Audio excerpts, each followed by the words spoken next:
So tonight, so you've been walking through writing your paper in class, so you get quite a bit of this paper done in class. So what we're going to talk about tonight is how much of this is U.S.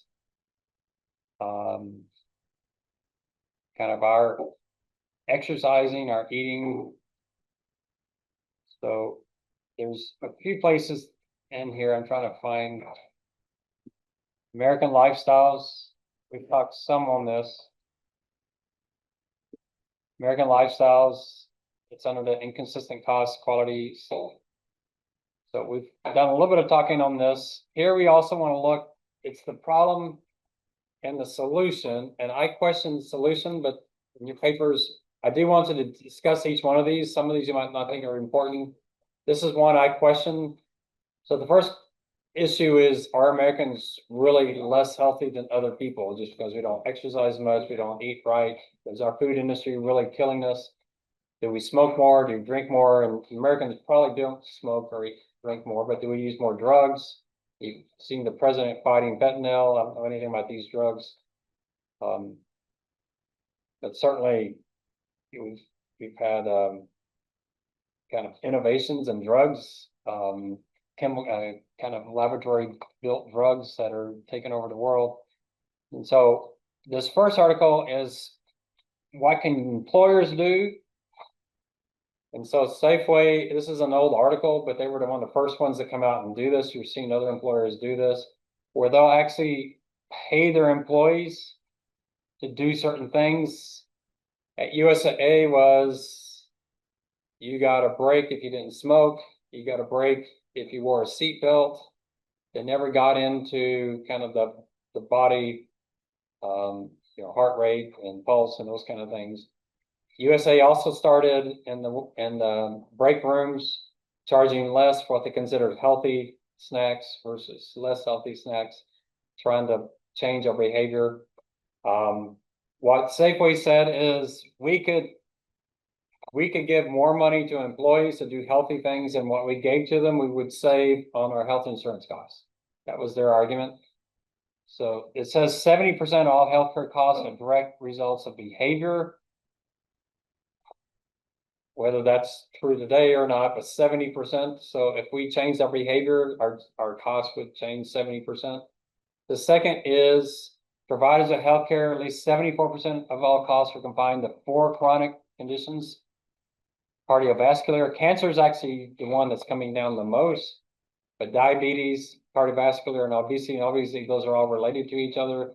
80% of cardiovascular disease and diabetes are preventable. I don't know what they mean by preventable. 60% of cancers are preventable.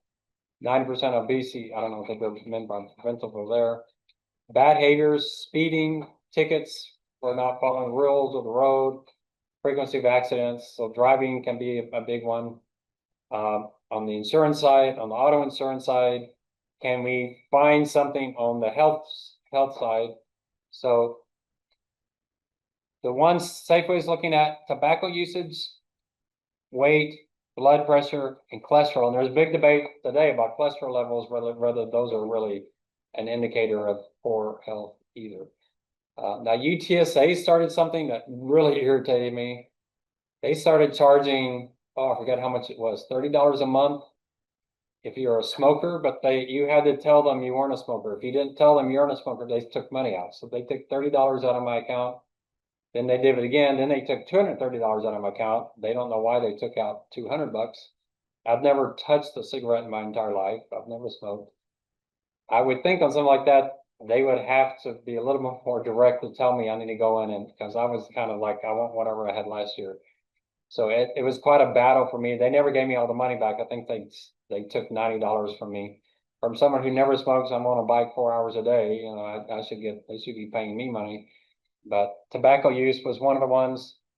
USAA went to no smoking on campus, including in your car when you're driving on campus. Can you imagine that? You couldn't smoke in your car. So what did that do? Well, we had one CFO that was a chain smoker, and he left his office every hour. He had to get in his car, drive off campus, smoke, and come back on campus. And we had to do that maybe they didn't seem to encourage them to stop smoking. It certainly made them a less efficient worker. Now, when I started at USAA, my boss smoked, and she smoked right behind me, and she blew all of her smoke into me. I smelled like a smoker. All of my suits smelled like tobacco smoke. So they went from you could smoke anywhere you wanted to. Then they had smoking designated places, which were pretty hilarious. Because when you walk by those break rooms, it was massive smoke. All because there's like one break room in every major building, and there's like 70 people in there smoking all together. So you couldn't walk by that. And then they went to no smoking on campus, no smoking in your car on campus. Does that change behavior? I would think if you know most employers are not going to let you smoke, there's no reason to start smoking. So that might influence younger people. So who knows? So they got a premium, but they got a discount on their health insurance premiums. If they pass all tests, they got a $780 reduction for individuals, $1,500 for family. If they fail the test, they were given a time to get back in compliance, and they would come and reimburse them afterwards. They say they could do more, but the law restricts what they can do. So they actually want to do more and give more money back to the employee, but the law restricts how much they can actually do those kind of things. So you see the statistics on how bad it is. If you go down to solutions, right here, incentives, and yeah, you can just do the Safeway article. But my question, and y'all can challenge me on this, is lack of monetary incentives. Reason people are not healthy. I don't believe it. You might believe it. I don't believe it.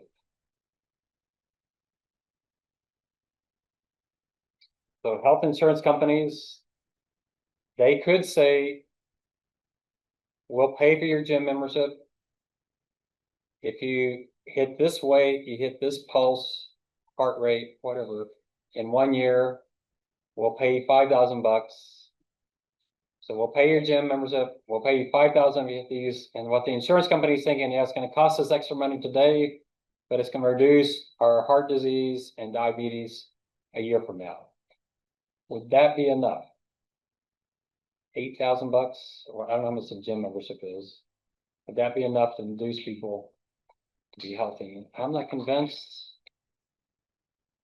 Isn't the fact you have one life, one body, enough incentive? I don't think that's it. I think most people want to be healthy, and there's something else going on. You've heard a lot about it. It's our food industry, because we didn't have these issues as much. Now there is some debate on that. Is it processed food? Is it all the corn syrup and sugar we're putting in foods? Is the food industry really trying to make us healthy? I think we mentioned in a previous class. It also that we're living longer, so we're surviving these diseases. But to me, you only get one life, you only get one body. As far as we know, it may be in your lifetime, they're going to take your brain and put it into a robot, and you won't have to worry about it ever again. It probably won't happen in my lifetime, but isn't that enough incentive? Is an extra $8,000 enough to get, you know what? I don't care if I'll make it to 30 or 80. Oh, you're giving me $8,000? Okay, now I'm going to start exercising. That doesn't make sense to me, because you already got a lot of skin in the game, don't you think, already? Anybody disagree with me on that? I do. My pastor at my church, we did the HSA, and we said, we're going to put 5,000 into your HSA, and that's your money. And he says, oh, I'm joining the gym. I want to keep that money. So that worked really effectively for like 3 weeks. And he never went to the gym after 3 weeks, but it did. Initially, he was thinking, hey, if I get healthy, they're giving me $5,000. I get to keep that. So initially it had some impact, but anybody disagree with me on that? Is this not enough incentive? I think there's people around going, man, I'm really out of shape, but if you just give me $5,000. Anytime you add a monetary incentive, people are more likely to do it. Long as that incentive's not like all at once. And You spread it out based off of, okay, see if you go to the gym, 4 times a month, or whatever the case is. Yeah, so it's got to be reasonable. You can't say you gotta lose 300 pounds in the next 2 weeks. But, you know, it's tough. I think there's something else going on that we're missing. You're seeing a lot of articles now on, is it the food? I do think, you know, we're sitting at work a lot more, and that's something I think employers could definitely do. I think Japan has, you know, a lot of incentive for the people to get up and move around throughout the day. So I don't know. What would you say is, what is the solution? So here's a place, I don't know if you Googled that. How can we get people to exercise and people? What incentives? I don't know if there's research on that. See what ChatGPT says. Game like rewards, financial incentives, combination, wellness programs. That's what Safeway is. Wellness programs. Active people, helping nation incentives, CDC initiative aimed at increasing physical activity. I know when I was in high school and they had they had these programs of, we had to meet certain requirements on physical education, but our physical education system was terrible in my public school. I don't know where it was like in yours. Our coaches were not the healthiest people in the world. And they didn't pass it on us. Rewarding oneself for working out. So I don't know. So here's an area you could do extra research. I'm doubtful. I mean, Justin, I think I agree with you up to a point. Yeah. But 5 years from now, I'm not sure it's how sustainable it is. That's the thing I wonder. I think we can do pretty well, and then we get weak and we see the, you know, McDonald's sitting there or whatever. That's why we have to be continuous, like, we Yeah. have to meet certain requirements, not, hey, once you reach this goal, you're good. But you have to maintain that. Yeah, people walking, you know, that you do see more of that, but yeah, It would only be a piece of the puzzle. it's not easy, and exercise is not gonna solve weight issues, because if you exercise, you're gonna eat more because you're hungry, because you're burning calories. So it's gotta be something on the food side too. So how much does the food industry play into this from an incentive standpoint? So I don't know, you saw Michelle Obama, that was her focus, was better food in schools. It is more of a diet issue than an exercise issue. The exercise certainly is a big part of it. Exercise makes us healthier, but eating is what's gonna really help us on the weight side. So it's tough. You could on this one if you wanted to. On the problem side, definitely if you want to write something about the food industry, you could get into that. That one's pretty easy, how the food industry is killing us. You'll get all kinds of articles coming up like that. We have had lawsuits talked about suing at McDonald's, but none of them have really been that effective. And I think most courts think, you know, McDonald's is not forcing you to come here. It's really hard to say they're responsible. You're buying what they're selling because you like what they're selling. They have changed some things like saturated fats and those kind of things, but those are on the margin. So ultra processed foods, all these dyes and stuff we're putting in the foods, accessibility, marketing, that's kind of the place where people are challenging. So you could make that. There's certainly a lot there. And then the question I have is how different US is versus other countries. And why is it? So I mentioned Japan. You might, this is kind of creative Googling or creative chat GPT. Why is Japan healthier than US?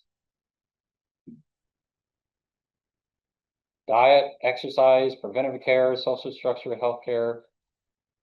You know, I don't know if there's any one thing that they do that's just obvious, but there's quite a bit there. It's obviously a big part of the problem. I'm not sure there's an easy solution there.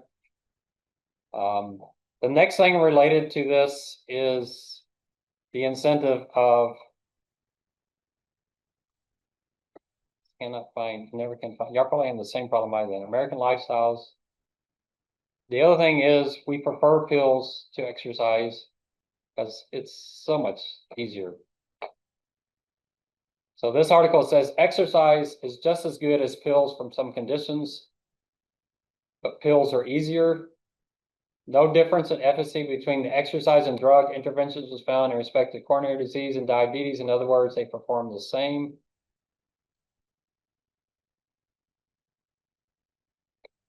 Which one's cheaper for the healthcare system?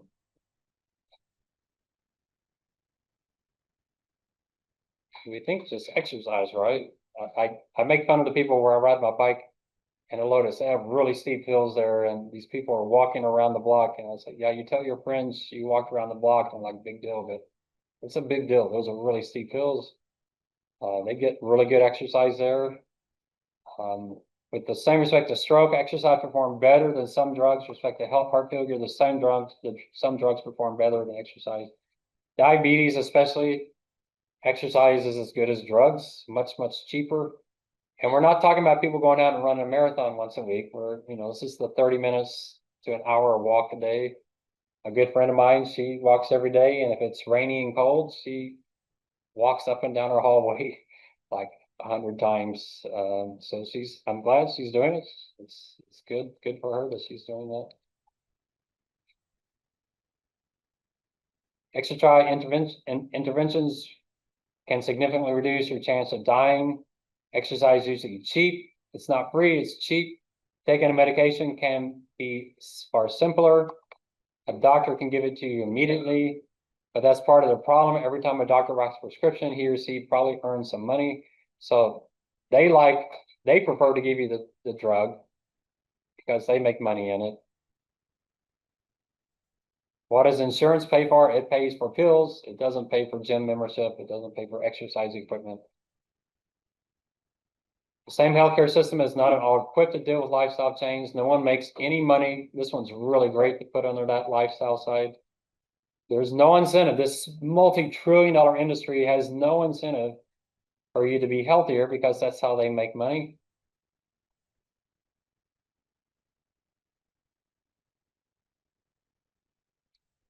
So that's why I think health insurers, you're going to talk about the incentive of money. Health insurers, if exercise is healthier, health insurers should say, hey, we got this $10,000 pill we're paying for you. If you exercise, we'll pay you $5,000. That means we pay 10,000 one year, we pay you 5,000 the second year, but we don't have to pay for the pill the next 3 years. That kind of incentive. Yeah, there may be something there if those type of incentives actually work. So going to the doctor is considered doing something, but the healthcare system, exercising is not considered doing something. So again, think creatively or find some article. What could employers do? What could healthcare companies do? And then we'll get to the Michael Porter. If you tell healthcare systems you're getting paid for how healthy your population is, not by how much you treat them, would that change the incentive? You're responsible for these 50,000 people. We're going to test their health. Your goal is to make them healthier. The goal is not to give them treatments. It's not to give them pills. Would that change the system? So think through those. We'll see some of that with Porter.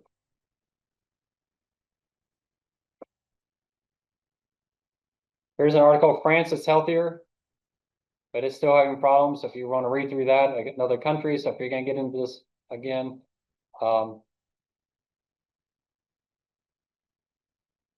lifestyles is part of it. They have a state mandated health coverage. The French system is a mix of national health care and reimbursement. So if you want to look at another country, you can certainly look at that. I won't get into this article, but there's some of that there. All right, we're going to jump back to end of life. Find end of life.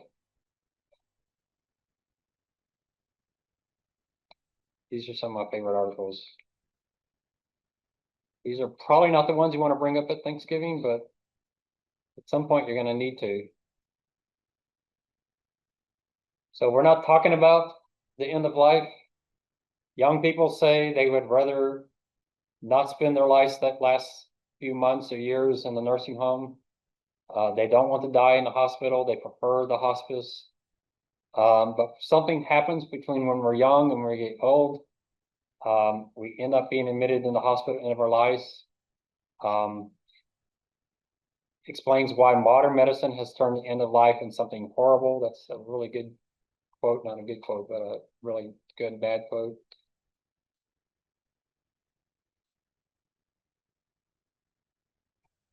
A huge part of our healthcare system is those last few months. You saw it in the movie. You could certainly quote the movie here.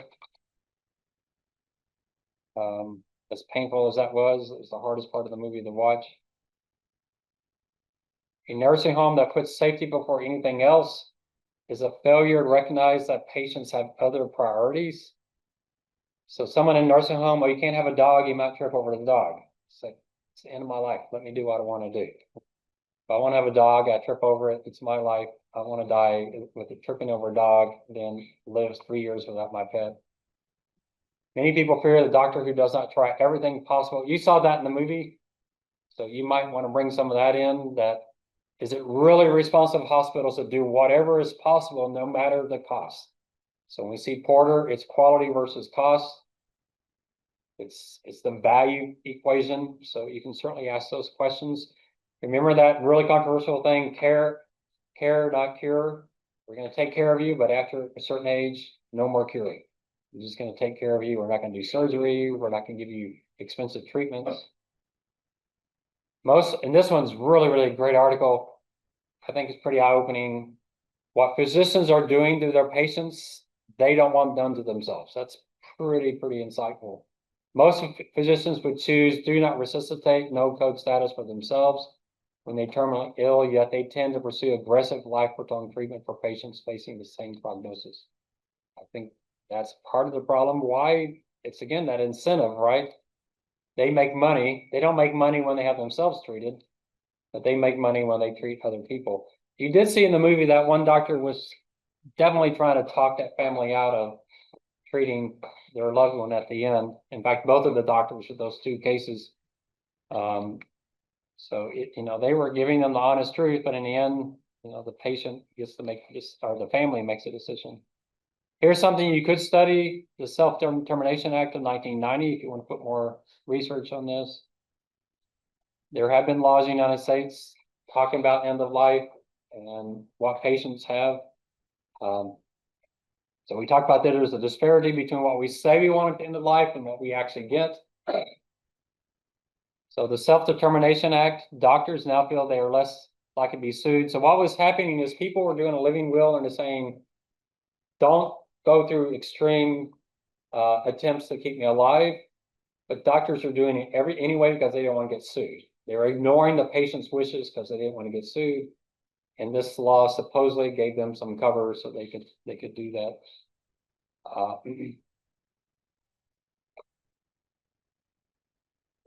They reward doctors for taking action, not for talking to their patients. Our default is doing, but in all serious illnesses, it comes to a tipping point where high intensity treatment becomes more of a burden than the disease itself. That's a good quote. There's a lot of good quotes on this one.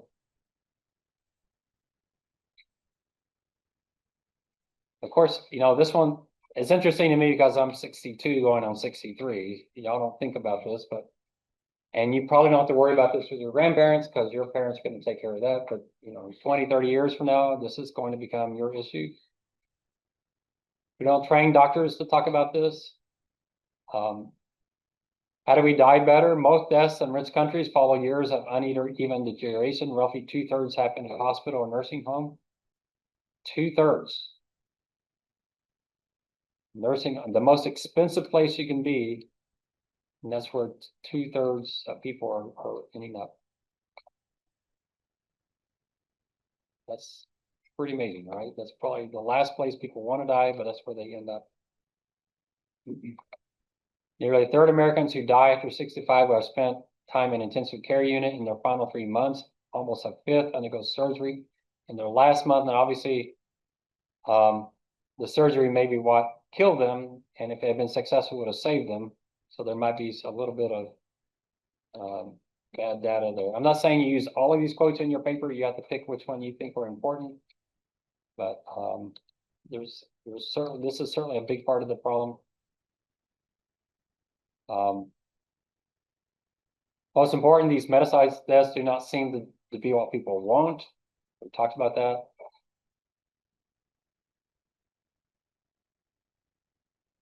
Now, one thing, if you want to talk about it, you don't have to worry about offending me or getting me upset. So a huge issue is Oregon, Switzerland, I think, or Sweden. Always get Switzerland. I know where they are, but I forget which one has which law. The UK, you can certainly research this. Probably the best one to research right now is the UK, assisted suicide UK.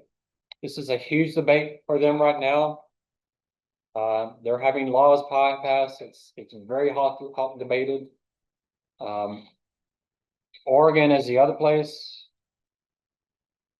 I haven't heard too much negative from Oregon. It seems to be quietly working. Unless, you know, there are people obviously with strong feelings against this.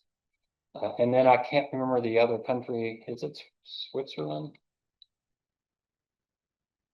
I don't know how to spell Switzerland, but it's one of the S countries, Scandinavian countries, or euthanasia in Switzerland requirements. Yeah, it's Switzerland. So there's the three places I think of: Oregon, Switzerland, and right now the UK is debating this. There's probably other places as well. So if you wanted to research that, the alternative to that is palliative care. So, you know, we don't have assisted suicide in the United States except for in Oregon. Instead, we have this process we're not going to try to cure you. We're just going to try to make you as comfortable as possible. So this article says it's a neglected branch of medicine. It would be obviously a really important one. I think I mentioned one of our former students, he's doing venture capital for marijuana, and a lot of it is medical marijuana. I can tell you what, if I had serious pain in my 70s and 80s, I would become a marijuana user, I think, if it works. Who wants to be in pain? And, you know, so those are kind of things we think about. How can we just make people comfortable at the end of life? We don't try to operate on them. Much of care for chronically ill needs to move out of hospitals altogether. That would mean some healthcare funding diverted to social support. So you can put this, a lot of these are a problem, and it's also under the solution side.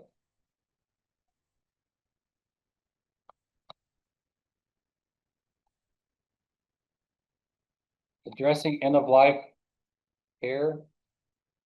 You have to decide how you write your paper. Most students do all the problems and then do the solutions. Some students talk about the problem of end of life care and then they give their solutions. So you can do problem, solution, problem, solution. Most people do all the problems and then do the solutions. You have to decide how you can do it. So their suggestion is we need to move end of life out of hospitals, change the incentives.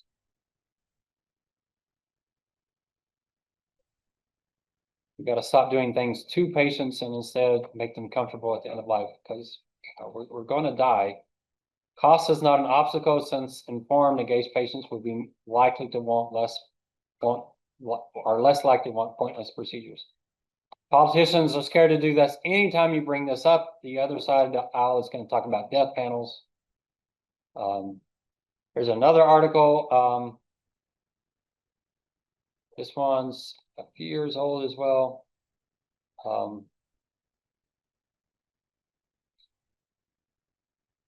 So I'll leave that one to you. There's probably some good things in there.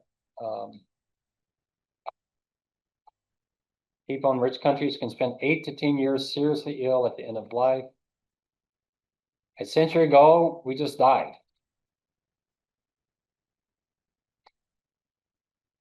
Most deaths were at home. We died of stuff that today they can keep you alive in a hospital. Back then, they didn't have anything to do to you in the hospital. So why go to the hospital and die if you're going to die the same death at home? Today, poor people in rich countries are more likely to have their better off patriots to die in the hospital. Many deaths are preceded by a surge of treatment. You can see the quotes there. You've got some panels here asking what people would prefer to do. I like this survey, because what it does is it does a survey what people say they want and compares it what people actually get, and there's a huge difference. What they say they want is a lot cheaper than what they actually get, so that could be a good angle to take on this part of the paper.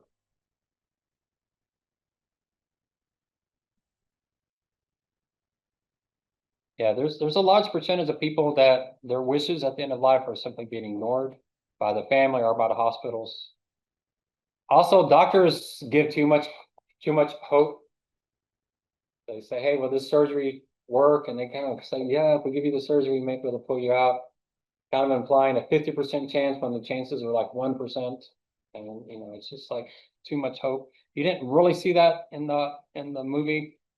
All right, so we'll skip that. You can see there's plenty of stuff in here. There's some interesting surveys you might look at that are, I think, comparing country to country is pretty interesting. All right, I want to get to this one guy I really find very interesting. So Uruguay is maybe another one. So maybe read Uruguay if you want to get into that. Uruguay is a very interesting country. I don't know if y'all studied Uruguay in some of your classes. Very unique, very innovative country. I've never been that far south. All right, we're gonna get back to end of life again because there's one set of articles I really like. We talked about surprise bills already.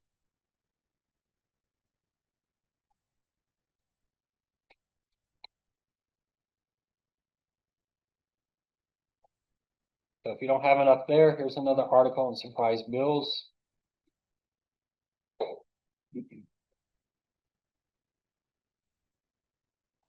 An increasing common practice, medical experts have called drive-by doctoring assistants, consultants, and other parties are charging patients. Are there insurers? They may be called in when need for them is questionable. She had neck surgery. She had $170,000 bill from a doctor he didn't need. So the surprise, two plastic surgeons billed more than $250,000 to sew up an incision, a task that a resident could have done at a much lower price. Patients who have surgery for, here's a good example of treatment over, treatment is over just, rehabilitation. Studies are limited, but generally complete after 2 years. Patients who had surgery or disc problems do no better than those treated painkillers and physical therapy. The pain does go away faster with the surgery, but in the long run, physical therapy is cheaper and less likely to kill the patient from staph infections.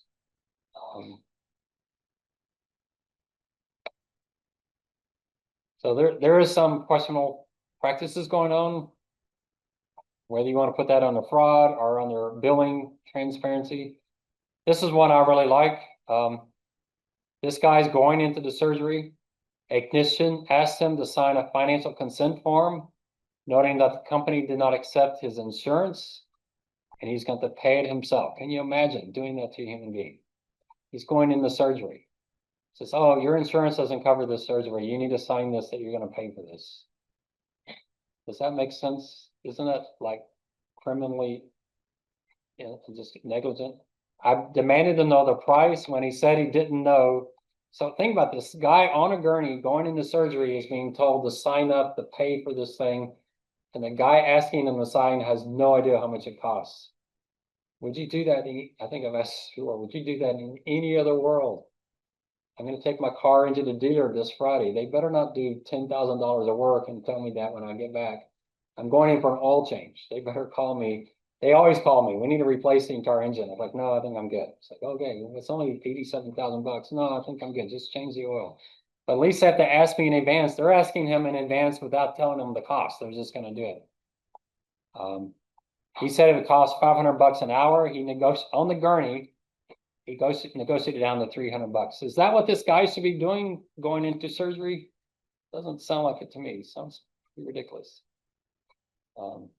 The person in scrubs who walks a patient to the bathroom for the first time turned out to be a physical therapist billing $400.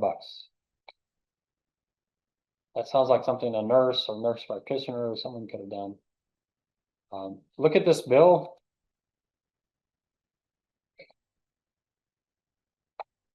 $3,000 for the anesthesia, that makes sense. Occupation therapy evaluation, look at this. OR other. $7,600. How are you supposed to know what you're paying for when half the bill is other? What is other? Does the hospital know what other is? So we're talking about consumerism. Is consumerism going to work when that's your bill? So yeah, it's pretty crazy.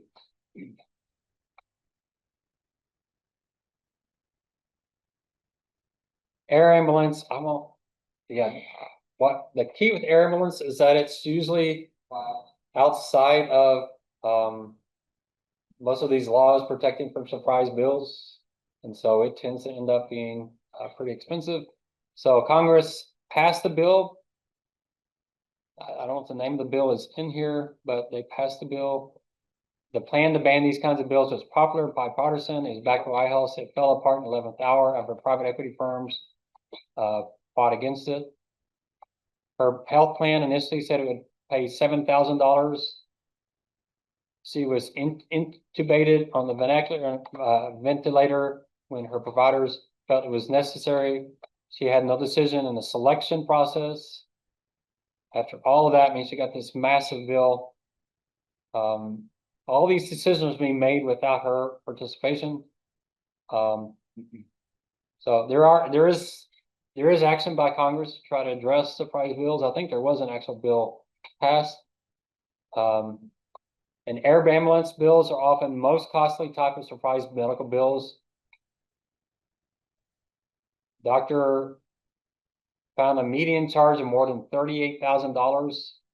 The numerous states have enacted laws that restrict surprise out of billing, similar to one Congress nearly passed, but states cannot regulate air ambulance.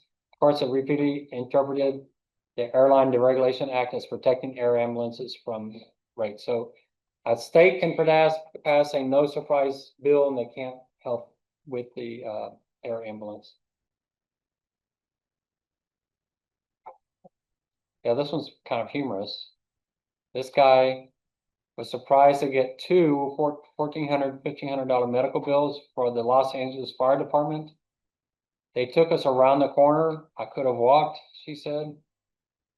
But again, this industry charges you after fact and don't tell you before the fact what you're going to be paying.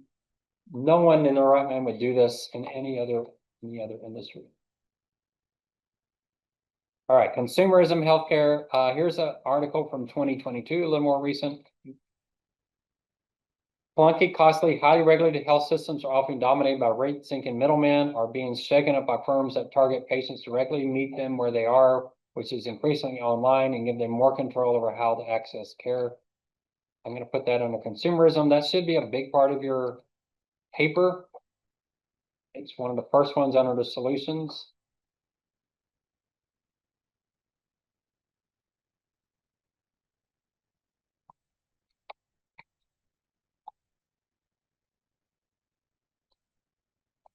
So think deeply about how we can get consumers in healthcare to act like consumers, buying cars, buying clothes, buying food.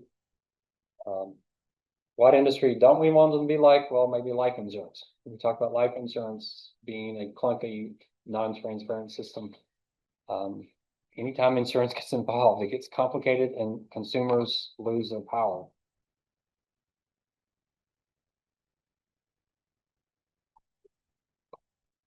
So there's a lot in this section. I'm going to leave these articles to you.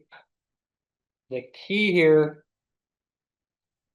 is unlocking consumerism, but you notice right next to it is technology. How can tech make consumers more like consumers?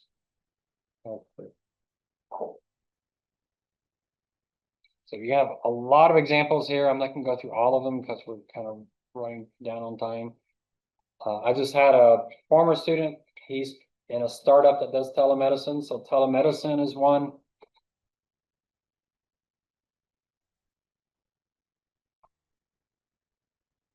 That's certainly one you want to talk through. One strategy offer general wellness products which evade rigorous scrutiny and only consult medical professionals for advisory purposes or convince potential investors that your products are backed by science. They gave an example here. I forget the lady who was, maybe went to jail, but was sued for saying that they could do blood tests really cheaply. Hopefully it's not that company. There is no going back to the old paternalistic system where we are relying exclusively on medical professionals for your health cares. So, can consumers use AI technology to get the information they need without having to go into the healthcare system and avoid the system entirely? Amazon is an example. So you might do some research there. As an example of consumerism. I won't go through that one, but you can certainly reach that. Some of these you can just Google and see how they're doing. I think someone mentioned they got some stuff from Amazon on this. So you can make this your 5 points, just go in and see what it is, see what it looks like. Are you avoiding doctors entirely? Is it entirely telehealth? Are they connecting you to doctors? Are they connecting you to AI? Pay per visit? You know, what exactly is Amazon offering here? Any of y'all use Amazon One Medical, One Medicine, or One Medical? So One Medical membership is available to U.S. citizens, customers, $144 for the first year. So $12 a month, what all does it offer? So I'll leave that article to you if you want to research that some more. There is a list here of what it does. It looks pretty good to me.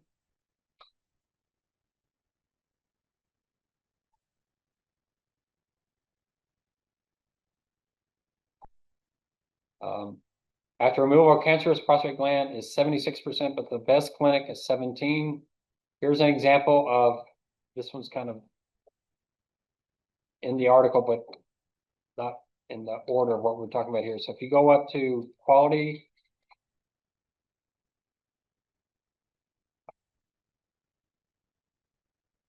inconsistent quality and cost city to city, this is just another example of that.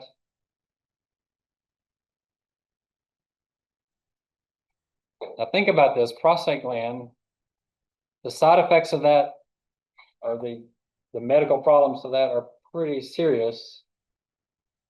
And the error rates range from 76% to 17%. And for incontinence, 43% to 9%. Problem is the patients don't have that information. Wouldn't you think a man would want to know that going into that surgery? It's a pretty big difference. 76%, where you're more than likely to have serious issues, sexual functions, incontinence. 76% versus 17, 43 versus 9. And it's, you would like to know that information. Doctors and administrators have long argued that tracking patients after treatment would be too difficult and costly, unfair to providers. It gets back to that issue we talked about, lack of data. Some clinics have started to track less obvious variables too, such as how soon after surgeries patients get back. I'm going to leave this article. We're going to talk about this in more detail when we get to Porters. So it's just some GWIS information. Here's some more technology. Wireless wrist monitors, eye health. You could certainly research that. I think that's coming out of copying Apple here.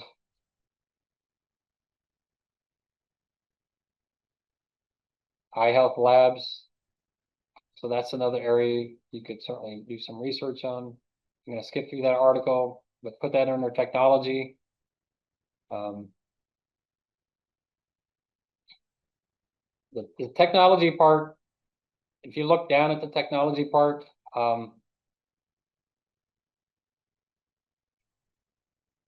if I were you, I would, as you're reading through these articles, start making a list. And then maybe have one paragraph where you give a lot of examples of things, and then maybe 2, 3, or 4 paragraphs where you really get in detail on one of them. Talks about one that you find most interesting, and that's where you get 5 points could be. It could be AI, it could be things like telemedicine, eye health, Amazon, and I don't know where I put Amazon. Where did I put Amazon? Oh, I put it in the wrong place, sorry. Well, I mean, it can go under consumerism, our technology. Those two are closely related, so you have to kind of decide. You could compare those two. We need more consumerism, and technologies can be a huge part of that.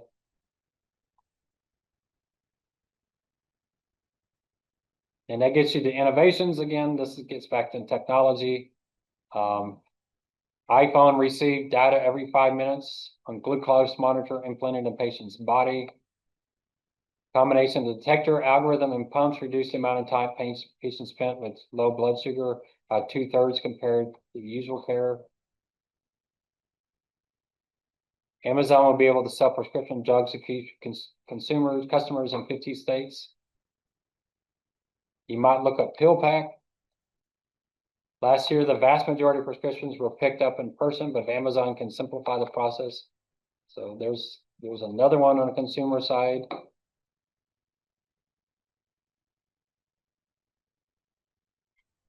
Any of y'all use PillPack or have family members that do? Y'all are not on drugs. Y'all don't know any of these kind of things. You have to talk to your old people.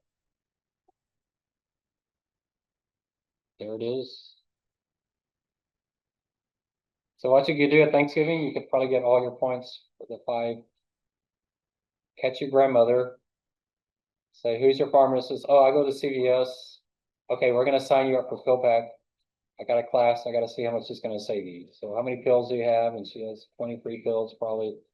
People in their 80s. I don't know how your grandparents might be in their 80s yet, but people who get to my age, they start compiling. Have you seen so many people with these pill things Monday, Tuesday, Wednesday, Thursday? I mean, it's amazing how many pills we take in our 70s and 80s.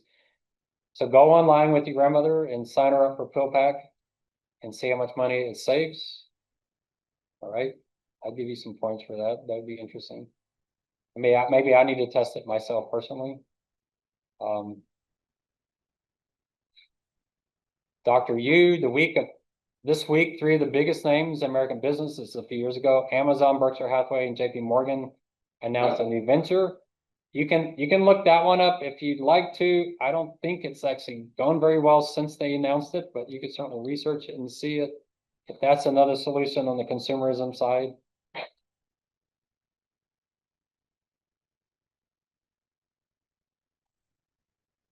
It has a name. I don't remember what the name is, but you could look it up by its name. All right, so I'll skip through that, but that's the consumerism side. You can see what they're trying to do.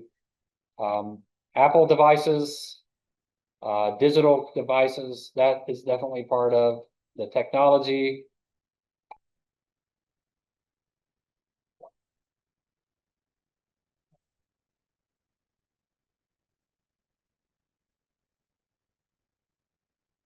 Alphabet, Google's parent, has just launched the City Lock Health.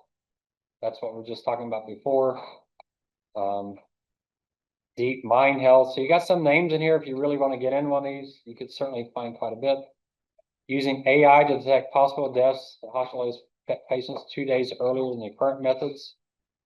All 5 have secretive healthcare skunk works. All are hiring medical talent. So this is kind of the issue that we hope might be part of saving this industry, is you're having these large tech companies with a lot of money, a lot of capex, seeing that 16 or whatever, $18 trillion, whatever it is, the trillions of dollars, 5 trillion, $6 trillion in healthcare, and saying they want a piece of that, being firms that are much more efficient, much more innovative. Hopefully that can be part of the solution. Use their various platforms to create entirely new channels through which medical care can be delivered to patients.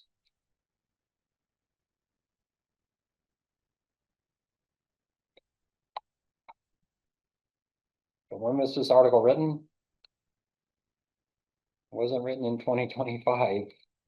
So we've had, what, 7 years of this going on?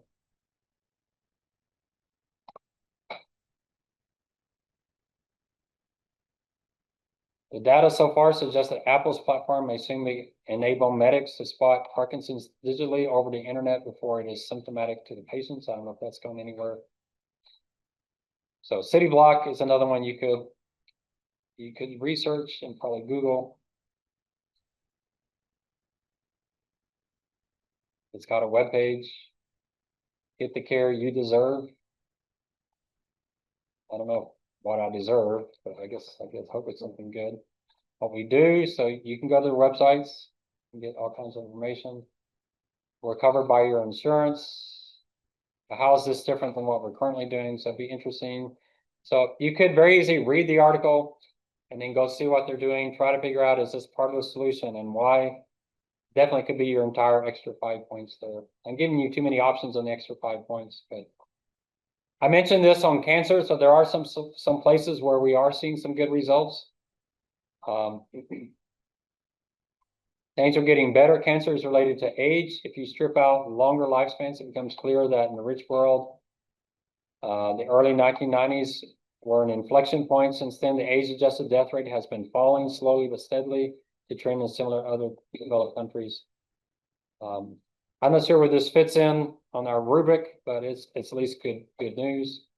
So I'm going to skip through that one, but okay, here's artificial intelligence. You've got to give me some substance here. You have to. Every paper you're writing in college today has something on AI. There's not a part of this world that's not, I mean, maybe your English class, you're writing about Shakespeare, maybe you're not doing any AI in there. Although I think AI could probably write a Shakespearean play. Has anyone tried that yet? It probably could do a pretty decent job, that people couldn't tell the difference between that and an actual Shakespearean play. But so give me some substance. There's a lot there. So here's an article here on page 176. Artificial intelligence will improve medical treatments. It will not immediately put medical experts out of work. This is from 7 years ago. The firm's purpose is to use machine learning to tell patients who need urgent attention from those who may safely wait. These projects have a common aim, that is to get the right patient to the right doctor at the right time. It's trying to make the system far more efficient.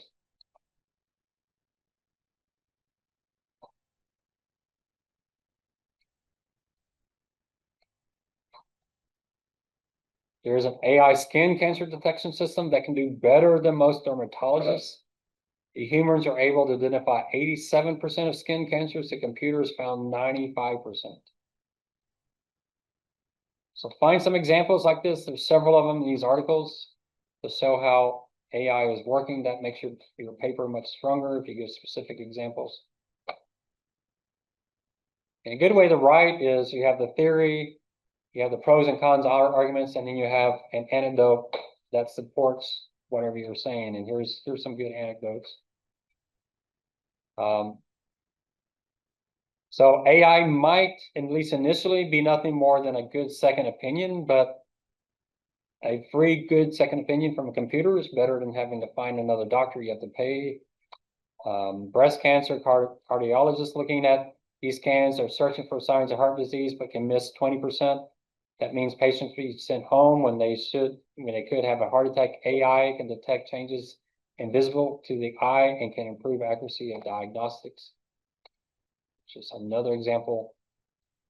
So find at least one, if not 2 or 3 examples, and strengthen your AI, especially if you're going to put this paper out on LinkedIn. Have a strong AI section. May also make medicine more specific, being able to draw distinctions that elude human observations, distinguishing those prostate cancers that will kill quickly and therefore need treatment from those that will not. So in prostate cancer, it can be effective. Okay, Mark Cuban is another one you can put under consumerism. I won't go into his in detail. I think he's still out there. I think he's still trying it. So you can read about him. Mark Cuban Pharma.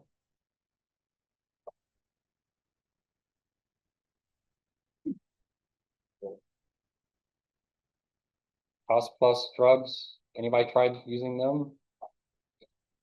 Most Americans don't care because their insurance covers it, but that's what he's trying to do. I think we looked at this before. That looks familiar. All right, so if you want to read that, go in and see what Mark Cuban's doing. You can radically change healthcare. If you're a billionaire, that's all you need. You can go out there and make a change. Alphabet spelling billions. So another example, Alphabet, Google, Apple. So I'll leave those to you. Which one you're going to talk about? AIs. Here's another article on AI. More data that can help you kind of make the case that AI could be the ultimate major game changer on the cost side of this. Robot surgeons are taking on expanded range operations. Poor countries may have the most to gain. An earlier generation of AI is already making itself felt in healthcare there. It can make quick, modest equipment much more capable, allowing it to be used more widely. Essentially, AI can tell people what to do even if they're not fully trained because we have the equipment there. So I'll let you. We're going to move more quickly through these. Here's another one. The AI doctor will see you eventually. Better diagnosis, personalized support for patients, faster drug discovery, greater efficiency. I love this paragraph.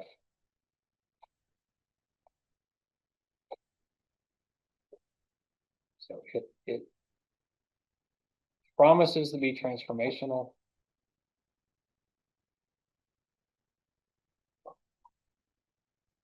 It has the potential to be transformational. It says potential, so it's not a sure thing. So you have plenty to work with AI. Find an article you really like. All right.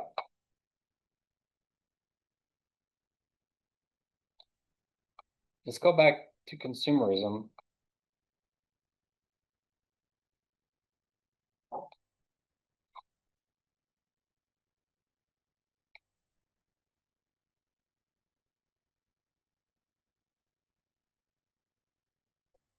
This one can fit here under consumerism.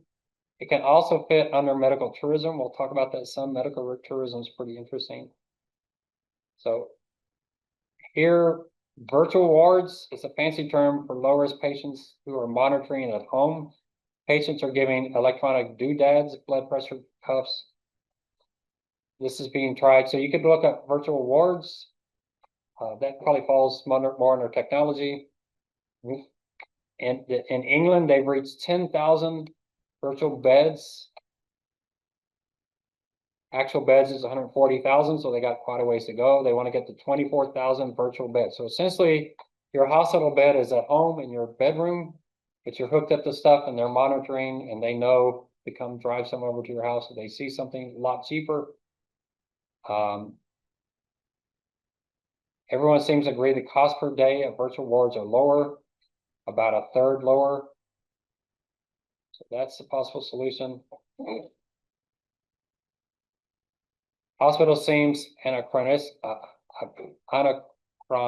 between 2006 and 22. The share of NHS spent on them rose. So the hospitals is a big deal. How can we get consumers not to go to the hospital?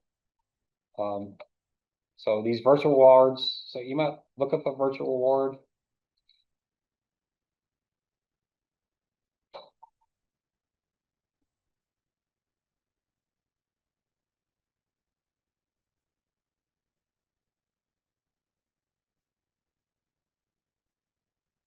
Cheaper, more convenient.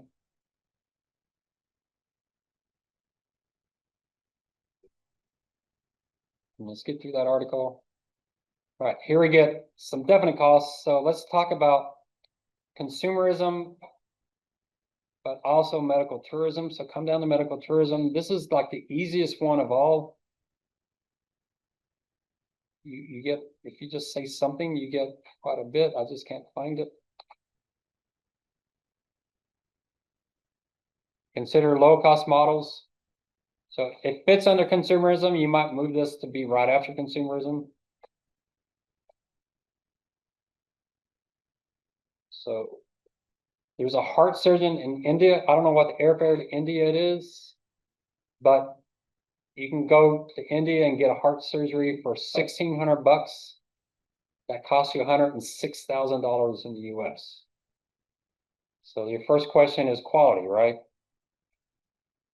So this guy, I don't know how to say his last name, I won't try it, but he has cut the price of artery clearing coronary bypass to $1,600. The same procedure costs 106 in Ohio. Remember, the Cleveland Clinic was considered one of the better ones out there. How's the quality? Use web-based computer software to run logistics rather than licensing or building expensive systems. So you'll see later in another article, his quality is just as good as the US, if not better. So medical tourism means you fly to India, maybe with a family member. I doubt your airfare is going to cost you $100,000. Your hotel, you have this guy operate you on you in a perfectly fine, clean hospital. You then fly home and you've saved, maybe you've saved $4,000, but your insurance company has saved $90,000. So your question here might be, you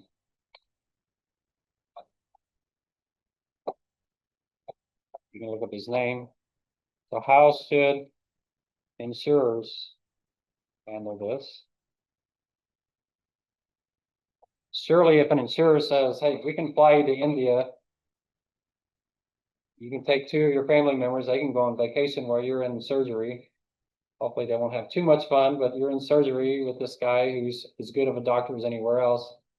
We'll save us $90,000. We'll pay all your, we'll even, throw in a spa over the weekend or whatever. What could insurers do? That's a lot of money. It's pretty massive. We'll see that in some of these other articles as well. It comes up a few times here. Here's Thai asking why Thailand's healthcare system is so good. You wouldn't think it is because obviously they're in the middle of a major civil war or at least a major government upheaval. So amid such instability, one aspect of their governance flourishes is public healthcare system. So here, what I'd recommend you do here is under mandatory or single pay, see I can't spell Thailand. Please spell Thailand. Nobody should know, I would think. Is that right? Got it right. I had it right the first time. All right. So here's an article in Thailand. So it is a government program that seems to be working really, really well. So maybe you want to read that and see what they're doing. There are governments visiting Thailand, asking how are they getting this done? How is it working? So so there's an article you could do a little research into. Here's Walmart getting into the business. Amazon acquired One Medical, so again, it's a One Medical. So I won't get into that, but again, you can find plenty of these partnerships. So I'll skip through that article, but you're going to find plenty of examples of some of these corporations outside of the healthcare system getting into it. Here's another article on medical tourism.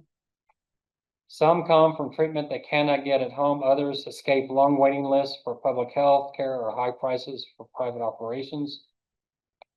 Consumers are incentivized to travel by substantial price differences across the borders for the same treatment. The average heart valve replacement costs 35,000 in Germany, but only 15,000 euros in Austria, with little or no drop in quality. A hip operation can be had for 12,000 euros in Britain, 10,000 in Turkey, and 4,000 in Poland. Medical tourism is still hampered by lack of detailed, reliable information in quality hospitals and clinics and their doctors and surgeons. You might have that as a offset to that theory. You notice that lack of information is a major hurdle throughout. Two new online firms. You might look up these firms based in Berlin, hope to improve matters. They allow patients to search for medical treatments from large selection of providers, offering clear information about pricing and quality. These things I find really interesting. There's a few of them. We'll see one in a later article. These firms, we're almost to the end here. These firms that provide information to tell you where to go that's cheaper So that to me goes under consumerism. Anything you're saying, hey, here's a cheaper alternative, that's consumerism. I just can't find consumerism anywhere. It is.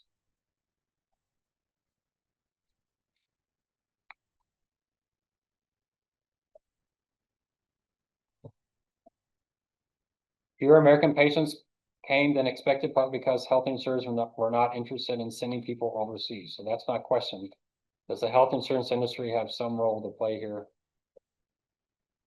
All right, shortage of doctors. I'm not going to get into that, but you can do it yourself. Go under problems. It's one of the last problems listed. It's so easy.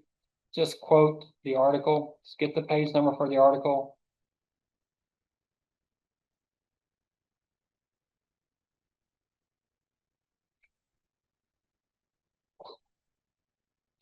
Right there, insufficient number of primary. What page is that article?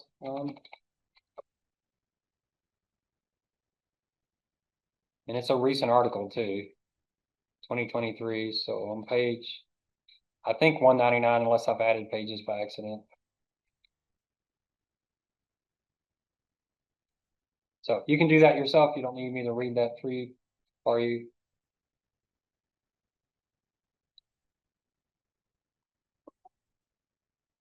This last miscellaneous, I might get into some of these at the very, very end. So where are we going to go from here? We're almost done.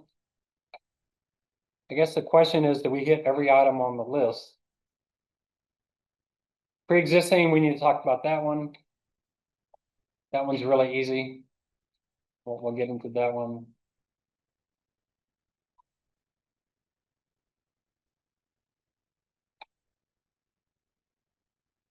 Do y'all feel like I have something under every item?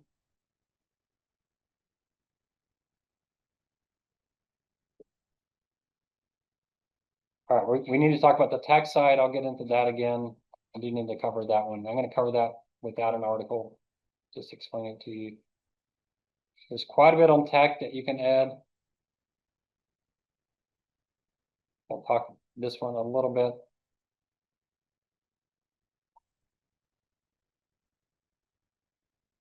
And then we got Michael Porter to cover. And then we have the book. So Thursday night, we should finish everything up. We're like 3 classes behind, but that's okay because there's classes at the end that aren't all that exciting anyway on regulation and accounting that we can skip through pretty quickly because the class notes cover it pretty well. So that means this weekend you should go get this paper going pretty well. Some of y'all been writing it as we go, getting it going. I might show you an example paper without putting it on. I won't put it on online, but Porter is very, very important. And then we have that one last book, and we'll talk these other issues. So we're getting close. Y'all keeping up with me pretty well? Now I'm jumping around quite a bit. All right, so y'all, I know y'all thought we would never get to the bottom of this, but we did. So tonight, there's one whole section of your rubric, which is essentially just summarize the article. Usually takes about a page or so. This is an older article. I've seen the more recent ones. I like this article because it has everything in it. The more recent ones are a little bit too over summarized. I really like this article. He may have changed his opinion on some of these things because of feasibility. But the title itself is pretty ambitious. The strategy that might fix healthcare, that could fix healthcare. What does he say? The strategy that will fix healthcare. So he's quite bold, but he believes he's going to fix it. This is well known. I've talked to people in the healthcare industry. They're very much aware of what he's proposing. There's a lot of debate about how feasible it is. Conceptually, it sounds wonderful. So what are the key points that you want to make sure you get into your summary? So he starts off with the problem, similar to what we're doing. Around the world, every healthcare system is struggling with rising costs and uneven quality. So that's really key for him. It's outcomes and costs. So he's not let's fix the system related to outcomes. He's focused on the costs as well. So he says it's time for fundamental change and strategy. Again, he wrote this article some time ago. So he's been talking about this. I don't remember the date of this. It's more than a decade old, about a decade old. But this is a hard system to fix at its core. And so here it is. This is really key to what this is the objective: maximizing value for the patients. And value is outcomes versus costs. So he has the costs in there. We must move away from supply-driven healthcare system organized around what physicians do and toward a patient-centered system organized around what patients need. Some of what he's saying, he says it really well. He's a good writer, so you can definitely quote him in your paper. That wouldn't be bad, because I think, you can put it into your own words, but the way he says it is really clear. It's not like you have to quote him and then explain what he said, because what he says is pretty clear. So moving away from the treatment side to what patients need. So organize, that's a really key phrase, organize around what patients need. So focus from volume and profitability to patient outcomes. So you focus on how's the patient doing, not when they leave the hospital, but 3 months later, 6 months later. Must replace today's fragmented, and this is another key for him, fragmented system to something that is concentrated. So he's actually wants to eliminate a lot of the community hospitals and smaller operations. So every local provider offers a full range of services. He says that's not correct. With a sim and replace that with a system with services for particular what medical conditions that are concentrated in health delivery organizations in the right locations to deliver high value care. So he's really into productivity and quality that's driven by high volume. So you have the same people doing the same stuff over and over again with a lot of experience, a lot of innovation. If they're spending millions of dollars on machines, they're able to apply those machines to multiple people.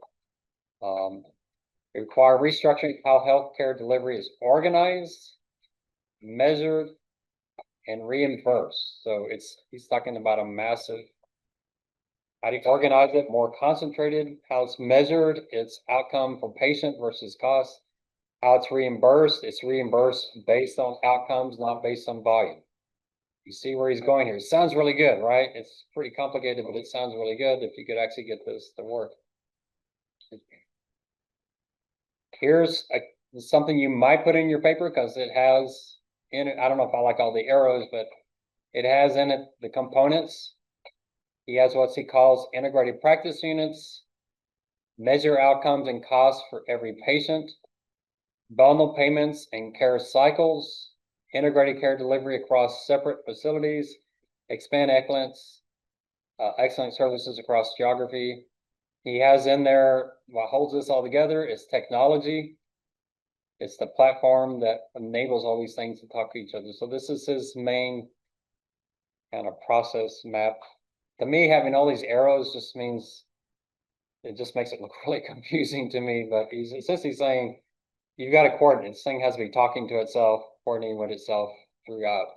But this is really key. This probably should be in your paper, this graph, because the rest of this article essentially goes to each one of these pieces and talks all these 6 pieces and talks about them. So this is the summary of the entire article right there. So narrow goals such as improving access to care, containing costs, and boosting profits have been a distraction. Access to poor care is not the objective. That's what the Affordable Care Act did, is got more people access. Getting more people access to a system that's broken is not necessarily going to fix anything. Nor is reducing costs if that hurts quality. Increasing profits is today misaligned with the interests of the patients, because profits depend on increasing volumes, not on delivering good results. In healthcare, the overarching goal for providers as well as for every stakeholder must be, he's going to say this over and over again, improving value, and the word value is really key, not outcomes, but value, improving value for patients, where value is defined, really key definition here. Value is defined as health outcomes achieved that matter to patients relative to the cost of achieving those outcomes. That may be the most important sentence in the entire article.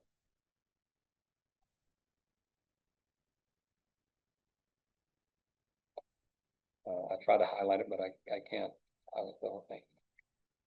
So make sure that's somewhere in your paper. That's absolutely key. He defines value for patients right there. Now you may be interested in what does he mean by outcomes. Some of that's pretty obvious. We'll see what he means by outcomes.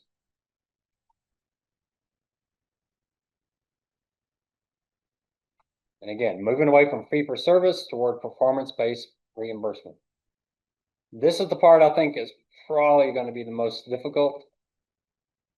Performance-based reimbursement. I've had some doctors in my executive MBA class, and they were talking about some of this stuff. And their complaint was the people doing the measurement don't really understand medicine. And it's frustrating to them. They believe, and it's always going to be the case, this is a complicated business. You're saying you're measuring performance-based outcomes, but you don't really understand it. You don't understand our business. So it's tough. You always have the quantitative measuring people not fully understanding what the doctors and nurses are doing. These pressures are leading more independent hospitals to join healthcare systems. So here's the concentration, the consolidation he's been talking about. Independent hospitals are no longer independent. They're joining a system. More physicians are moving out of practice, private practice, and becoming employees of hospitals. So you can see he wants this really integrated system, that it's one system. It's not a bunch of different systems trying to talk to each other and confusing each other. The strategic agenda for moving to a high-value healthcare system comprises 6 pieces: organizing around patient's medical condition, measuring cost, outcomes for each patient. That's got to me almost the most difficult one of all. Developing bundled prices for the full care cycle, integrating. So essentially they say, hey, you've got some heart problems and diabetes. We got to treat that as one thing. We're not going to have, here's your blood test, here's your diabetes doctor, here's your health, your heart doctor. It's taking care of the patient and telling the patient, this is what it's going to cost to fix you. Integrating care across separate facility. He's real big on that. That's something I noticed huge in my surgery, that no one was talking to each other. It was pretty amazing. I mean, just a good example. I go into the hospital and my doctor says, you need this test. I come to the practitioner and she says, oh, you don't need this test. You've already had this other test. So I say, well, okay, my doctor said I needed it. And then at the hospital, my doctor's cussing me out because I didn't have the test. Like, okay, I'm not a physician. She told me I didn't need it. You told me I did. You know, what am I supposed to do? Well, I mean, essentially he's saying you need to go to medical school and get a degree in medicine so you know how to tell that other person that you really need this. And it's like, I don't even know what that word is in the test. It's like 18 syllables long. I don't know if I need it or not. She said I already had it. I didn't need it. So I said, okay, fine. Maybe I should have called the doctor who never answers the phone and see what he thought. Expanding geographic reach. That's that part of it, volume. You don't want doctors operating on 3 people. You want them operating on 30,000 people. So it means people are being flown to facilities. And then the IT platform at the end. Am I going too fast? Are y'all keeping up? The article is highlighted so you can kind of see where I'm going. No organization, however, has yet put in place the full value agenda across this entire practice. He'll give you some examples of organizations that are moving that direction. So the first thing he talks about is IPUs, integrated practice units. What I would do is not write a dissertation on each one of these, but maybe in 2 or 3 sentences, define it and what it means to the value equation as much as you can. So he says at the core of this is changing the way clinicians are organized. The first principle is structuring any organization to organize around the customer. In healthcare, that requires a shift from siloed organizations away from specialties, discrete services, into what he calls integrated practice units. You saw that in the movie. They gave you a few of those kind of people sitting in the conference room. It seems expensive. You got a team of people sitting there talking about one patient. feels very, very different, but that's what he's talking about. A team made up of clinician and non-clinical personnel provides the full care of the site of the patient's condition.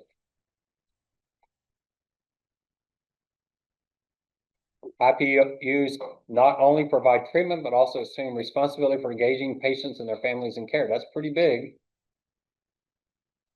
They're responsible for making sure they're educating, counseling them, making sure they're sticking with their treatment.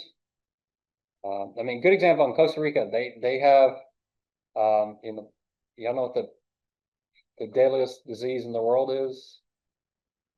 You probably say malaria, but it's not malaria. You may know. Tuberculosis. So in Costa Rica, they have tuberculosis. It's not widespread. It's not like you're going to catch it where you go, but they have it. The problem is it requires a series of treatments.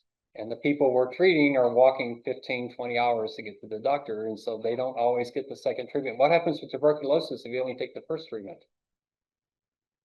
What does the virus or whatever it is do? It mutates so that it resists the treatment. And if you don't take the treatment, you actually make the next one worse. So essentially they're saying, hey, doctors, you're responsible. They need to be doing all of their treatments. They need to be coming back, taking their medicine, seeing a dietitian, going to the gym, all these things. We're putting that on you, the healthcare system. So it's not just doctors doing surgeries. You're responsible for this entire thing, engaging patients and their families in care, education, counseling, encouraging adherence, prevention protocols, supporting needed behavioral changes, smoking cessation, weight loss. So the doctor, the heart doctor says, you got to stop smoking. And oh, by the way, here's the smoking cessation program you're going to be on, and we're going to monitor to make sure you stay on that program. Those are the kind of things they're going to do. Personnel work together regularly as a team toward a common goal, maximizing the patient's overall outcomes as efficiently as possible. So he's not giving you the actual perfect solution. He's saying these are the kind of things that have to work together. It seems counterintuitive because it seems like there's more people involved. And then he throws in there as efficiently as possible. So this is not an easy equation at all. He gives an example here, Virginia Mason Medical Center. He gives a bad example and then he gives a good example. Patients with low back pain call one central number, ends with spine. The impact on value has been striking compared with regional averages. Patients at Virginia miss fewer days of work. So you're starting to see the outcomes, right? There's one right there. How many days of work did they miss? You're being graded on that. Fewer physical therapy visits.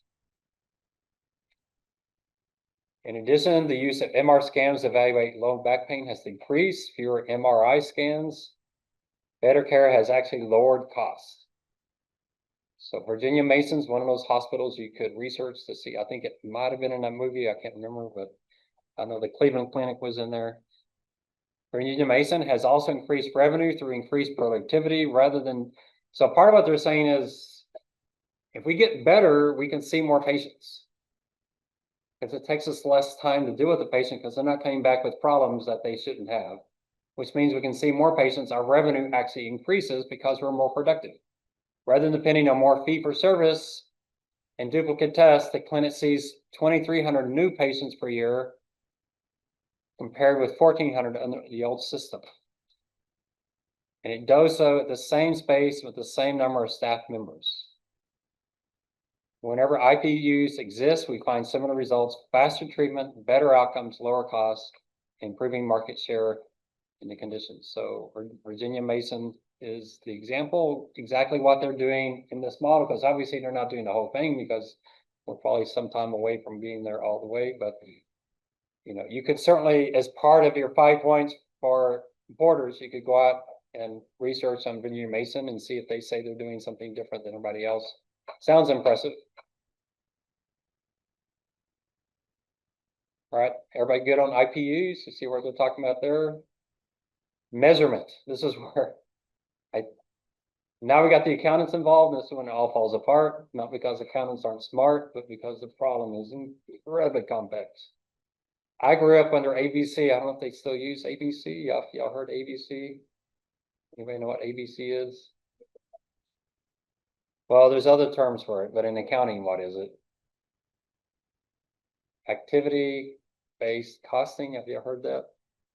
That was a big thing when I was coming out of college. Everybody's all excited about it, activity-based costing, but it's so complicated. It's so difficult. And that's part of the problem here. They want to say, how much does this patient cost us?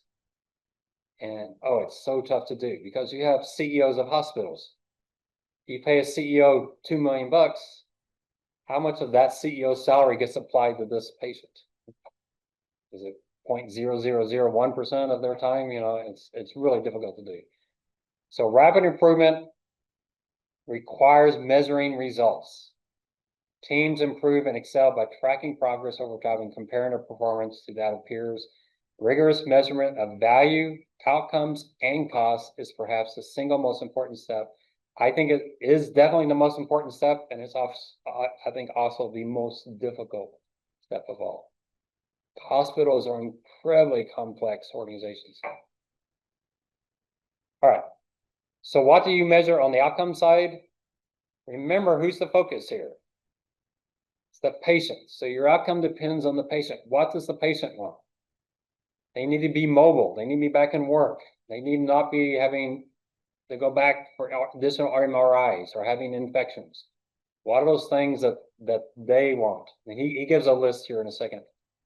Those outcomes are collected and reported publicly. Providers face tremendous pressure and incentives to improve, with resulting improvements in outcomes. So you got to measure it and you have to publicly report it,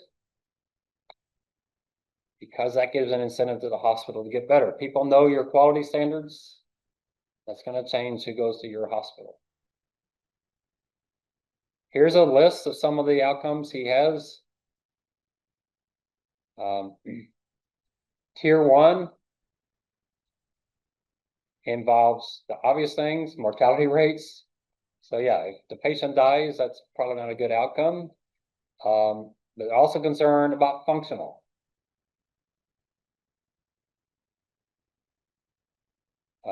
Survival rates, but also incontinence, sexual function, those kind of things. Tier 2 are related to the nature of care cycle and recovery. High readmission rates and frequent emergency department bounce backs are not good. So you see how is it in tiers? Time to recover versus just actual outcomes. This one's, you've had the surgery is successful and all that, but how quickly did you recover? So some of this is making sure the patient's doing the things they're supposed to be doing after the surgery. Return, how quickly do they get back to work? How quickly are they back to physical activities? Tier 3 is sustainability. How long do they maintain functional levels? Their ability to live independently. Do they have to come back for any kind of replacement or revision? And you look at here, loss of mobility due to inadequate rehabilitation. You say, well, that's the patient's problem. And Porter's saying, no, that's the hospital's responsibility. The patient's not doing rehabilitation, the hospital has a responsibility to say, hey, you need to get on the stick, get this done. So you can read through that or look at the table. You know, you can look through this table. Are these things that you care about as a patient? I think mobility is a huge one, especially you talk about senior citizens, the importance of mobility. Standing and sitting, being on the stand is a huge one for people in their 70s and 80s especially.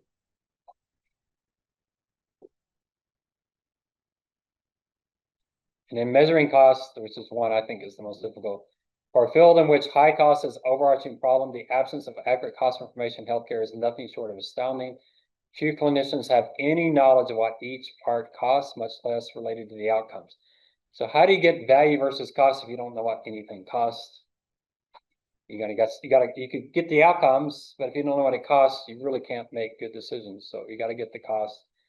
So So here's a quote from a doctor: "We've been able to hide our prices for years inside insurance products, but that's going to end as more and more people move to new high deductible products. We're going to have to be able to communicate exactly what we're giving patients, employers, and insurers for their money." That means the accounting system has to change, and you think about that, it's not a matter of just saying, hey, start measuring this and this instead of this, because these systems are massive. They've been around for years. There's a there's resistance to change because the training side is really, really tough. You have a whole billing system that's set up to do these kind of things, and you can't just change, because if you change it as a mistake, it can just cause major havoc. So you got to test and test and test. So essentially, you have two systems running at once. It's a complex undertaking.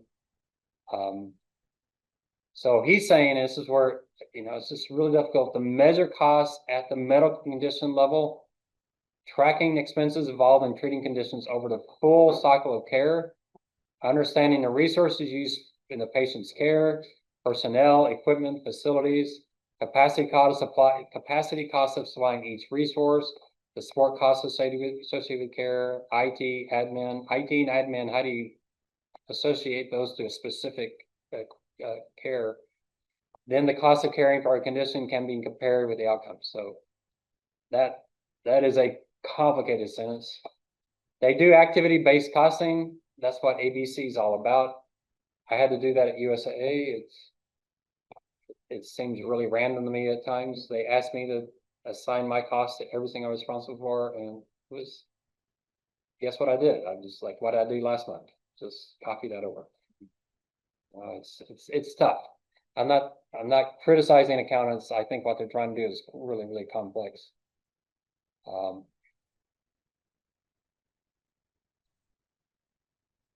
here again, Virginia Mason found that it costs $4 per minute for an orthopedic surgeon or other procedure specialist to perform a service, $2 for an internist, and $1 for a nurse practitioner. So essentially they say, hey, if there's not a difference in quality, let's go with the lowest cost, $1, and let's use that. And that's how we're going to price out our services. If you're not being graded on value versus costs, then you do the $4 one because you have higher revenue. You make more money by having the higher percentage. So what are your incentives? If your incentives is patient outcomes versus costs, then you're going to go with the $1. If your incentive is maximize the revenue of a hospital, you can go with the $4 service.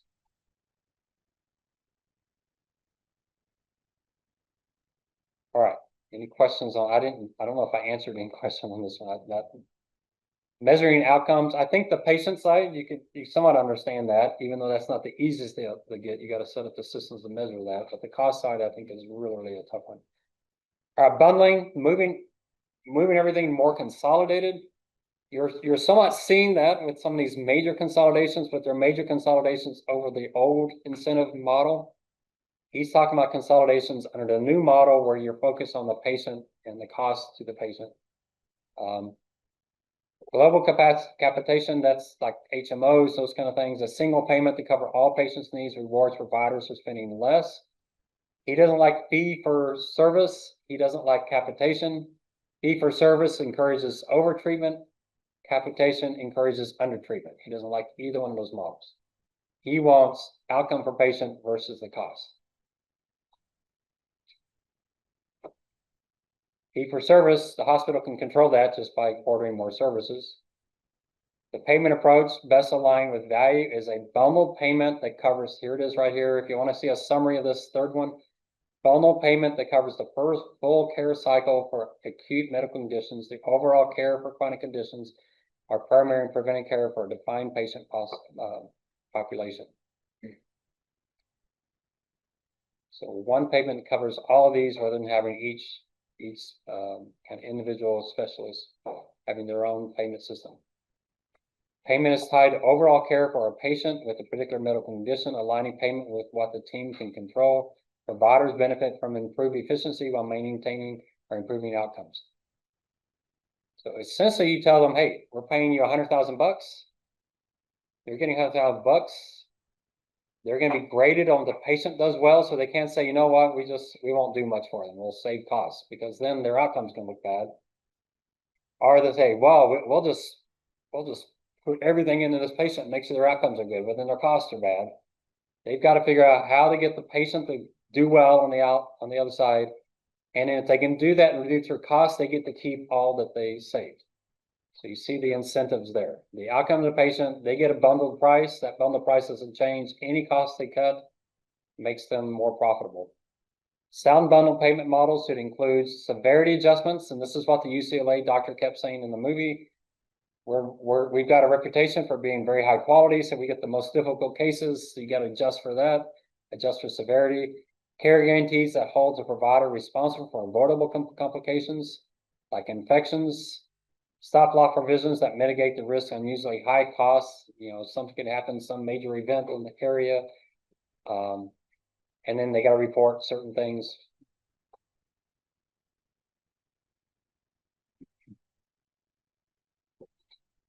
Walmart introduced a program which encouraged employees, their employees who need chronic cardiac, spine, and selected other surgery and taken care of one of these 6 providers nationally, all of which have high volume and track records of excellent outcomes. And here's the ones they have listed. Cleveland Clinic, you saw in the movie. I think the Mayo Clinic might have been in the movie, Virginia Mason. The hospitals are reimbursed for the care with a single bundle payment that includes all physician and hospital costs associated. So there you got an example of Walmart. The employees bear no out-of-pocket costs for their travel, lodging, meals, as long as the surgery is performed at one of those centers of excellence. This is a good term to think of, centers of excellence. That's essentially what he's saying. 6 hospitals that do everything. And Walmart is saying, hey, you know what? You go to one of 6 hospitals, we'll take care of everything. You'll have less out of pocket. We'll cover your travel, your lodging, your meals. Somewhat implies that employers are part of this process since they're the ones providing insurance.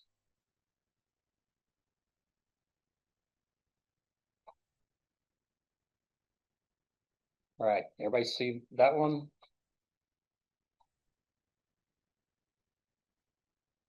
So it looks like there's some movement toward that. I seriously doubt any of these hospitals have the cost side down yet, but maybe they do. But you see that side of it. Stop me with questions as we go through these. Number 4, integrated delivery systems. I don't see a huge difference between 3 and 4. I mean, between, what was it?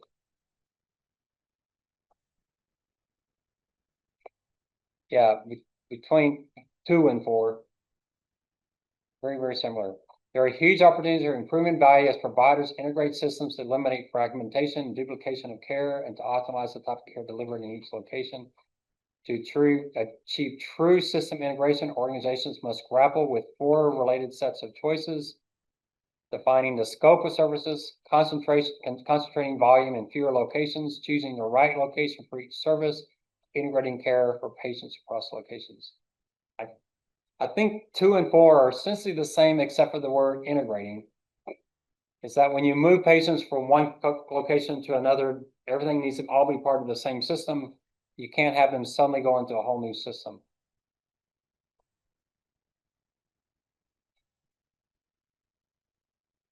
A recent study of the relationship between hospital volume operative mortality for high-risk types of cancers found that as hospital volumes rose, the chances of patients dying fell by as much as 67%. So they're better off traveling a long distance to get that 67% improvement. I'm sure you're thinking there's got to be some cases where you just can't put someone on a plane. You know, if they're really, really serious, you know, if they've just been in some serious accident, you're not going to fly them 2,000 miles somewhere else. So it's within reason. But in those cases where you can fly someone somewhere else, they're going to a place where they may actually see 60% less problems than if they went to a local hospital. Less complex conditions, what do you do with that? Routine services, they move out of those expensive hospitals into clinics, local clinics, community groups, those kind of things. you know, you got an ingrown toenail or whatever, you know, something that can be handled by a local person. Matching the complexity and skills needed with the resources, intensity of the location, which will not only optimize costs, but also increase staff utilization. This is a pretty good sentence here for understanding what he means by number 4, but it also definitely overlaps with number 2. And I think number 5 is very closely to 2 and 4 as well. Superior providers for particular medical conditions need to serve far more patients and extend their reach through strategic expansion of excellent IPUs. So, yeah, y'all see the overlap in several of these. I think he's getting a little bit redundant. And then the IT, often IT complicates rather than supports. So what does IT need to do? It needs to be centered on the patient. Need to have very common definitions. Encompasses all type of patient data. So there's more things you're going to have to start collecting besides just what hospitals collect. You have to start collecting stuff of what the patient's doing after they leave the hospital. Medical record is acceptable to all parties involved in care. That's that digitalization of medical records.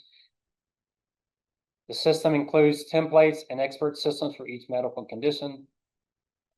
It makes it easy to extract information. So the IT part is probably pretty easy. You can kind of just summarize those 6. He doesn't get enough in detail on that for you to really do much. So he hopes that people that don't do this or become dinosaurs, reputations that are based on perception and not actual outcomes will fade. So, and then this cartoon end has nothing to do with this article. Don't try to figure out the cartoon in relation to this article. All right. So when you look at the 6 things, don't feel frustrated, because I get frustrated. It seems like there's a lot of overlap between them, because I think there is as well. You might not see that. You might see he's made a distinction. So IPUs integrated. I guess it's 1, 4, and 5. I see are highly related to each other. Don't feel like you have to absolutely get those to sync, because I do think there's a lot of overlap. Anybody see if I'm missing something? Are y'all kind of seeing that there's some overlap there? You see, there's some comments you could take from number 5 and put on number 4, and you wouldn't think it was out of place. So don't worry so much about that. But do cover these 5 things. Give something under each one. You can't admit. So, you know, I'd see, you know, very similar to what we saw in number 4. He's also saying this. You can certainly say that. You can quote him in a lot of places. Here's one place where quoting I don't think is so bad, because I do think what he's saying makes sense. The distinction between 1, 4, and 5, I don't think he makes that clear. But the comment he's making is we need to put patients in the facilities where it makes sense. For those complicated procedures, we need high volume, fewer locations, high volume, where there's a lot of practice, a lot of expertise, a lot of innovation.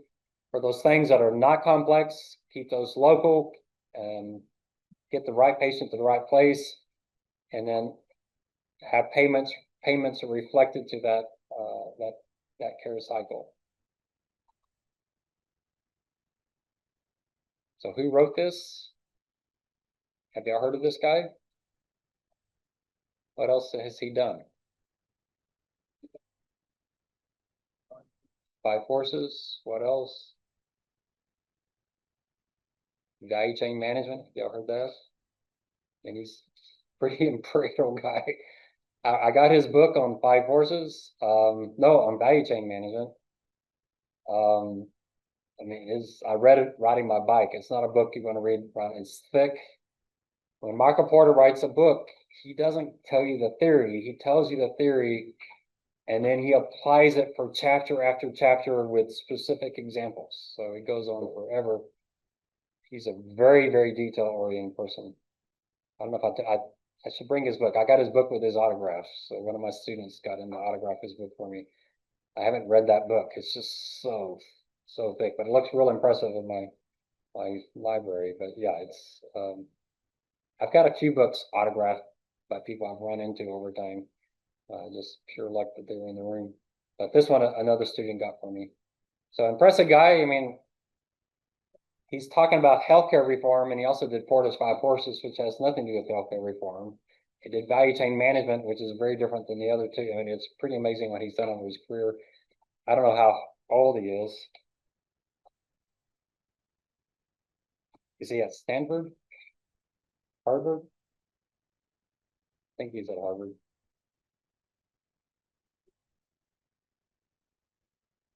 He was born in 19, he's not that old, is he? Well, y'all think that's old. I don't think that's old. That's younger than my parents. So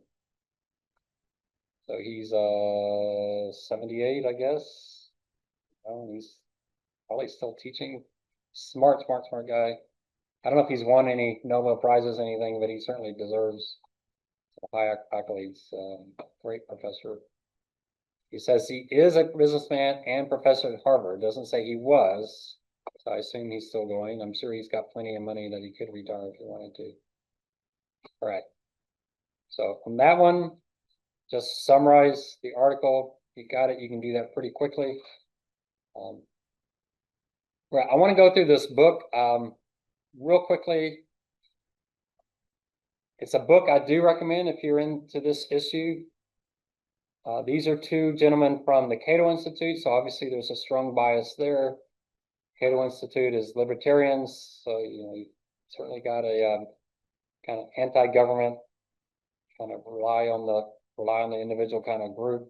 Smart people though. I like Cato Institute. They do some great research. I've called them before on some of the research. One of my projects was, what if instead of sticking people in jail for drug use, what if we gave them remediation? Wouldn't that be cheaper for society? And I'm sure Cato studied that. I talked to a few people at Cato and said, no, we've not really studied that. So, oh, come on, guys. But they're real friendly. They're more than welcome. So if you got a controversial government involvement type of project, go to cato.org and get that side, the kind of the Milton Friedman side of the argument, because they do really good stuff. I mean, their website is very good.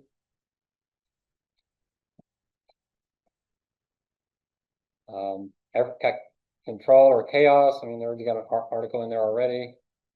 No swords, no subsidies, like market set drug prices. There's one right there on what we're talking about, right? More evidence on minimum wage. Of the government's job to make sure chatbots are safe for kids. So you can see definitely it's libertarian, but you get that side of the argument. You could certainly put healthcare in here. So you could make this your 5 points.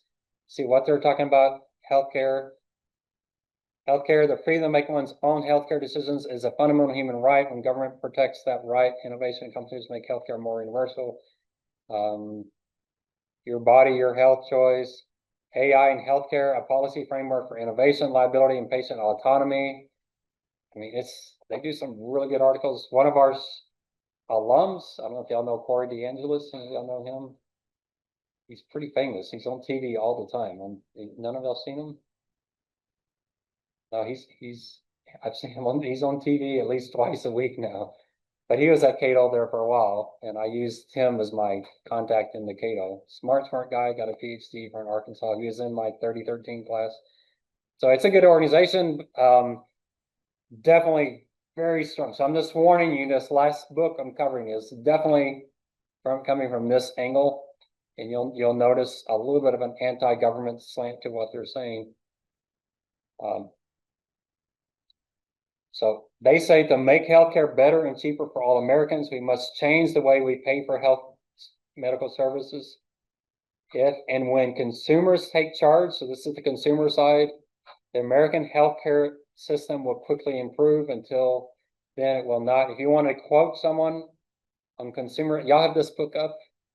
I should let y'all load it from. Y'all got it loaded from Canvas? Anybody not? Anytime? It's on Canvas. So just go to articles for papers, and it's the second last one. Healthcare reform book, notes highlighted. Good quote for consumerism. You got to get consumers to take charge. They give Singapore as a model, so I showed you Vietnam and now Singapore. All right, so how do you address this problem? What are the problems? So you're going to notice a theme that we've been saying all semester. Number 2 is the biggest one, too much insurance. So they say that's the problem. Too much government. Every time Congress wades into the swamp, it winds up sending healthcare providers more money. That was true of the Affordable Care Act. Third pay department in the 1960s, we spent $27 billion on healthcare. If it had been growing the same as the overall economy, it would have been $220 billion in 2016, 7%, just under 7% of the figure it actually was. In 1960s, patients paid $180 out of pocket for every dollar spent. By the end of the decade, it is $1 for $1. Today, we spend 20 cents for every $1. So the insurance is paying for more and more and more. What does that cause? People overuse the system, costs go up. So less insurance, prices are too high. Controls were added on the prices that providers could charge, but there were still no restrictions on the volumes. When you do price controls but not volume controls, people get around it. There are few quality controls. You get services that are unnecessary, unproven, negligent. Department of Justice had one of its best years, making fraudsters cough up $3.3 billion. But that very same year, wrongdoers drained $100 billion. There is no good reason for this favorable tax treatment. So let's talk about the tax real quick since we're in there. I'm going to kind of skip out. So under solutions,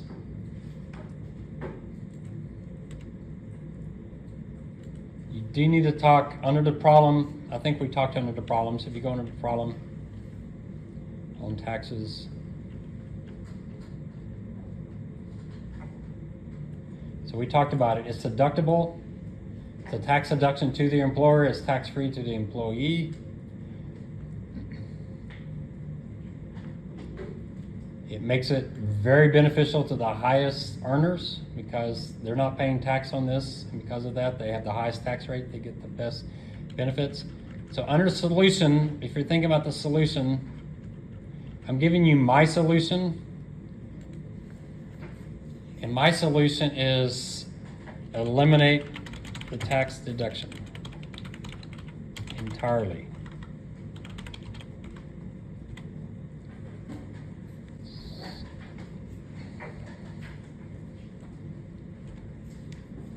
And that's tied to the health insurance being tied to the employer. That eliminates the incentive for health insurance to be an employee benefit. If you don't have that big tax requirement, what our employer is going to say, hey, it's your problem. You buy your own auto insurance, you buy your own life insurance, well, with a small exception. You buy your own groceries, you buy your own cars, you buy your own houses. You can buy your own health insurance. You don't need us in this equation. The only reason the employer is in the equation is because of this massive tax deduction. So if you eliminate that, you eliminate the incentive to provide. The employer pays more salary instead of health insurance.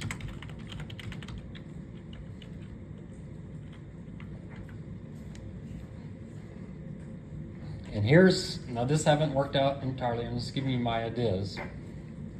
Instead, employees get a tax credit for a reasonably priced, high deductible health insurance product. Deductible.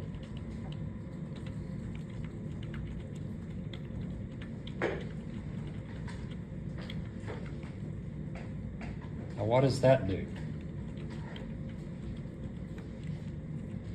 So what is a tax credit? So tax credit, you get a tax credit if you buy the thing they tell you to buy. If you don't buy it, you don't get it. So what does this mean?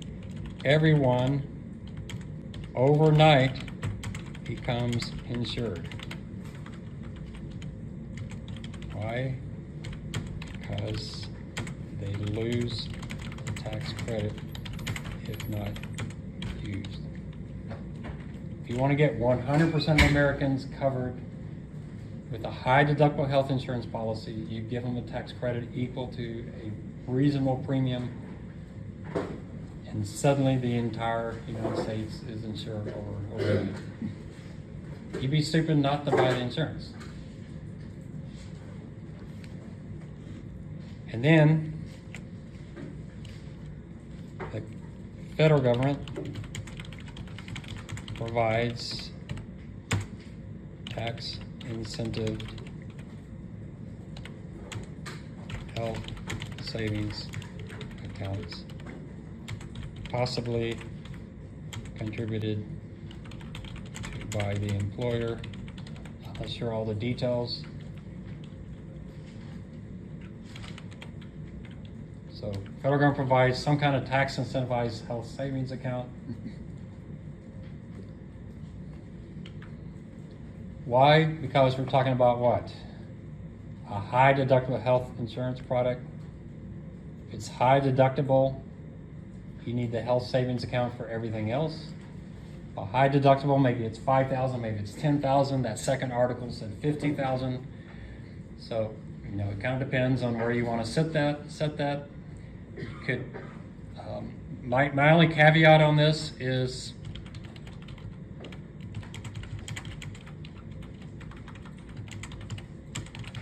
all of this is means tested. So maybe at some income, it just all goes away and you're on your own. Once you're over 200,000, 250,000 income, is like, yeah, you take care of your health insurance however you want to do it. You don't need the government involved in your life if you're making 250, something like that. But what I like about this, first of all, this is an extremely top-heavy tax deduction. It benefits the rich overwhelmingly. We don't need tax benefits to the wealthy, I don't think. It gets employers out of the health insurance game, which they would love. They hate this. This is extremely time-consuming for our employers. They would love to get rid of this. At UTSA, we had this committee. It was made up of high, including our CEO was on it. How to meet. They met once a quarter, but they met a lot more than that throughout the quarter. Very time-consuming. They got complaints from employees all the time. They had an entire department. Boy, I don't know how many employees UTSA had. It had to be a pretty large group of people. They had just to administer the system that they could completely eliminate that system. I mean, it's just, UTSA had a full-time health insurance actuary on staff. That's an expensive, I know your actuaries are saying, oh no, don't get rid of him, or her, but I mean, he was a smart guy, he knew what he was doing, but he was only there because of this particular employee benefit that UTSA provided. So it gets them out of entirely, the employee is not hurt too much, and I'll show you some numbers. These are old numbers, but the old way, the employer paid $15,000 for health insurance for their employees. They got a tax break, so their net cost was $97.50. The benefit to an employee is they got health care. They got $15,000 worth of health care, but they didn't have to pay tax on it. So they got a $15,000 benefit that it cost their employer only $97.50. So that's pretty good right there. But the IRS, the employer saves tax that they don't pay the IRS. The employee doesn't have to pay tax, so the IRS is out. What if we do it my way? And this is HSA, but Bill Gates will not let me type HSA sometimes. He thinks I'm trying to type the word has. So the employer, let's say they fund the HSA. Instead of giving $15,000 for health insurance, they put $2,500 into an HSA. They give an extra $12,500 to the employee. They get the exact same tax deduction, right? So the employer doesn't care. It's just how do they break up this $15,000 to the employee? They say, you know what? We're not going to give you health insurance anymore. Hey, here's $2,500 for your health savings account. I'm not saying you have to do that, but I'm just putting it out. What does the employee get? Well, they buy insurance. They fund the other $2,500 to HSA. So they've got $5,000 in HSA. Y'all see that, right? $2,500 from the employee they're on. They bought a health insurance. They get a tax credit for $2,000. What happens if they don't buy this insurance? They don't get the tax credit. How much would they save if they only bought a $1,000 policy? Wouldn't save anything, right? So what would every employer that's paying attention do? You get up to a $2,000 credit for buying an insurance policy. What would you do if you know what you're doing? You'd buy a $2,000 policy, wouldn't you? All right. They get an increased salary, $12,500. They're going to have to pay tax on that, but they get a tax deduction for the HSA. They pay tax on higher salary. They make $7,500. That's extra benefit to them. You might say, but they're covering their own insurance, but they're buying, say, a $5,000 health insurance policy with deductible $5,000, but they got $5,000 in their HSA. They really can't be any worse off. They're better off by $7,500, right? They got the same health insurance they had before, plus they're getting an extra net $7,500 in salary. They're better off. What about the IRS? They actually get extra tax from the employee, offset by the tax credit. I'm not saying these are the right answers, but I actually think, y'all remember the word I used a few classes ago, where everybody comes out ahead or no worse off? Anybody remember that term? Starts with a P. Pareto efficient. I think you can have a Pareto efficient. The employer is no worse off because everything's tax deductible for them. Same $15,000. The IRS is better off. The employee is better off. I think there is a solution like that where we're just wasting money by doing that tax deduction. But anyway, that's kind of my philosophy, but I can't prove it to you with the numbers because I can't find a typical. I worked it through based on what I thought was the truth, and I got it to work so everybody was better off. But I can't prove that to you. But anyway, we got to get rid of that tax deduction. Healthcare quality is not the focus of the system, it's quantity. So that's the problem. We got to get focused on quality. And then we don't know what anything costs. There's a lot of overlap, especially these last two, high overlap with Michael Porter.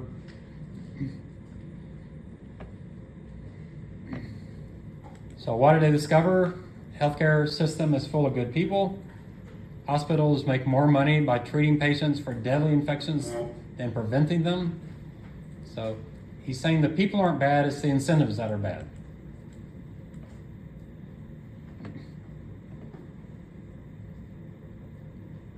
Patients who buy things with their own money, comparison shop, they look for high quality goods and services that are delivered conveniently at a reasonable price. So consumerism. Providers may enjoy a local monopoly, but beleaguered patients can disrupt their cozy cartel by traveling elsewhere. Here he's talking about medical tourism, or not even going to other countries, just moving around the country.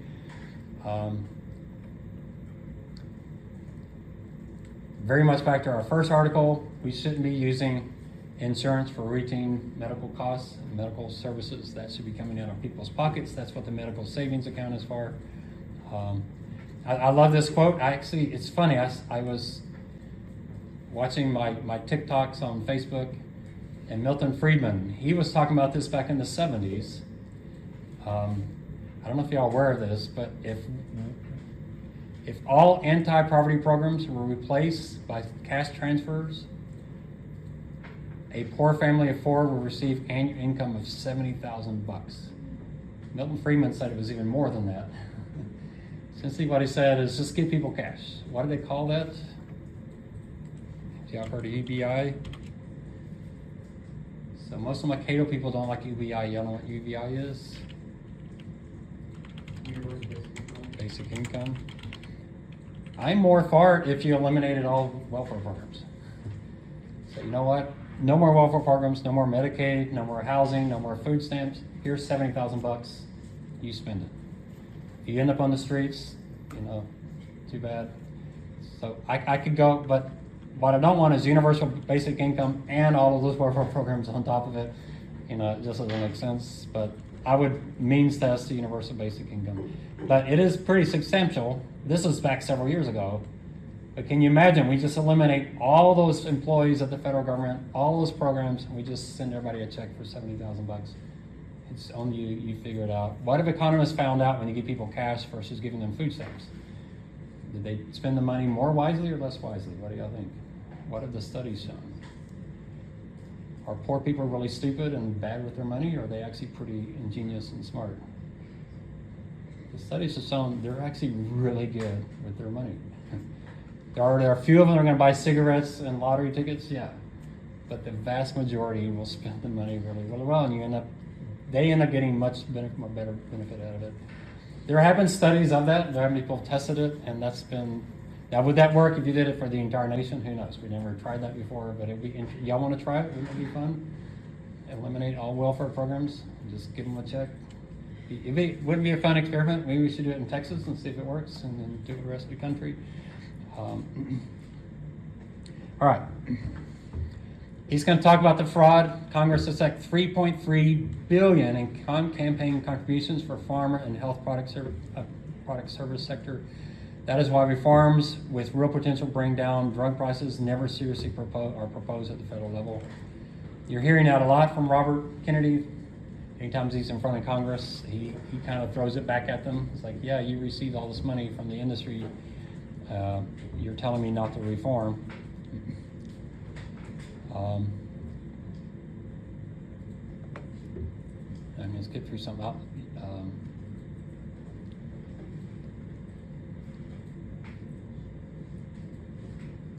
Yeah, so one of the arguments they make is when you have insurance, the supply side doesn't act normal. So here Gilead has argued that $84,000 for a drug is a good deal. Why? Because it really helps the patient a lot. But that's not how we do it. You don't have, General Motors isn't saying, you know what, be able to get across the country, you used to have to take a Pony Express or a wagon and take you 4 months to get across the country. Now you can do it in a couple of days. That's got to be worth 200,000 bucks. I mean, that's pretty huge, isn't it? So we're going to charge you 200,000 bucks for a car. Is that the way GM thinks? Do you have to pay for the value of the service? No, you get to pay their marginal revenue and their marginal cost. That's what competition does. Competition doesn't say you pay what the product's value to you is. You pay for the marginal cost of the product. So if the industry gets more efficient, guess what happens to consumers? Their costs come down even if the product makes your life better. Which would you rather do? Pay for what the product is really worth to you, or pay for what it costs the provider to provide it?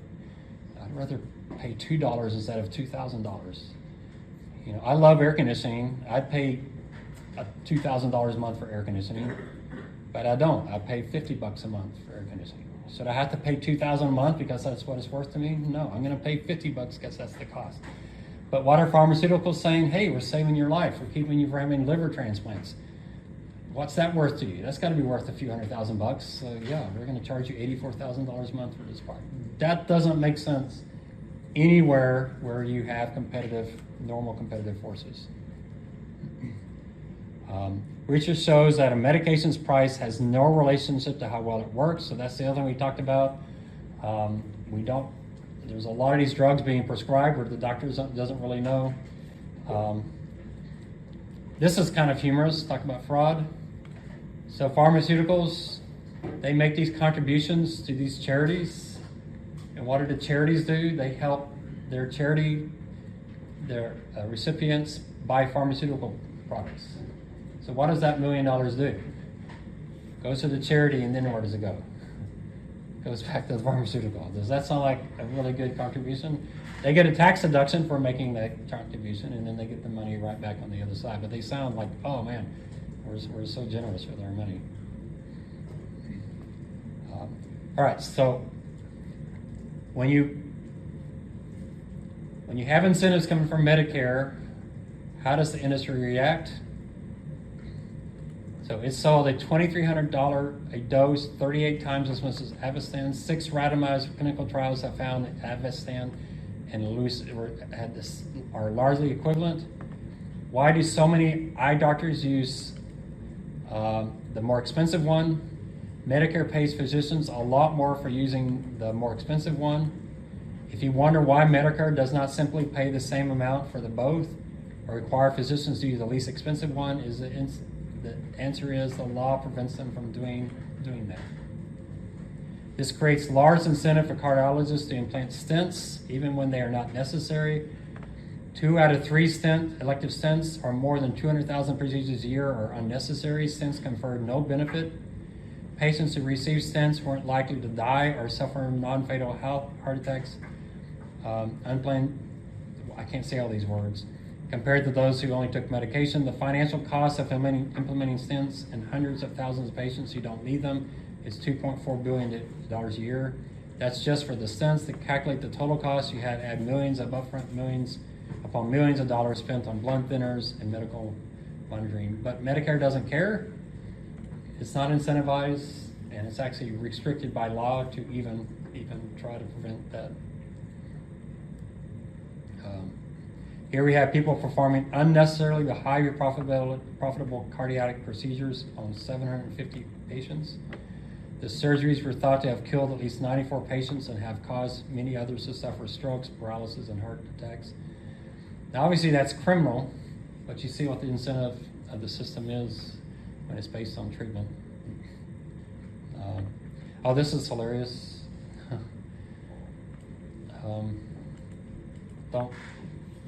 Don't mention this to your doctor next trip, but so they want to see how important trained surgeons were, and there was a cardiology meeting.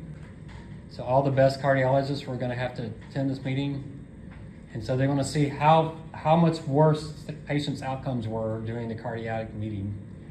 And to their surprise, patients suffering from heart failure or cardiac arrest who showed up at the major teaching hospitals while the conventions were underway fared better than those at other dates. High-risk patients fared better when doctors at teaching hospitals were at meetings because they received less care. That's the system. So what is Porter trying to say? Forget about treatment, we need to look at outcomes. And this is talking outcomes.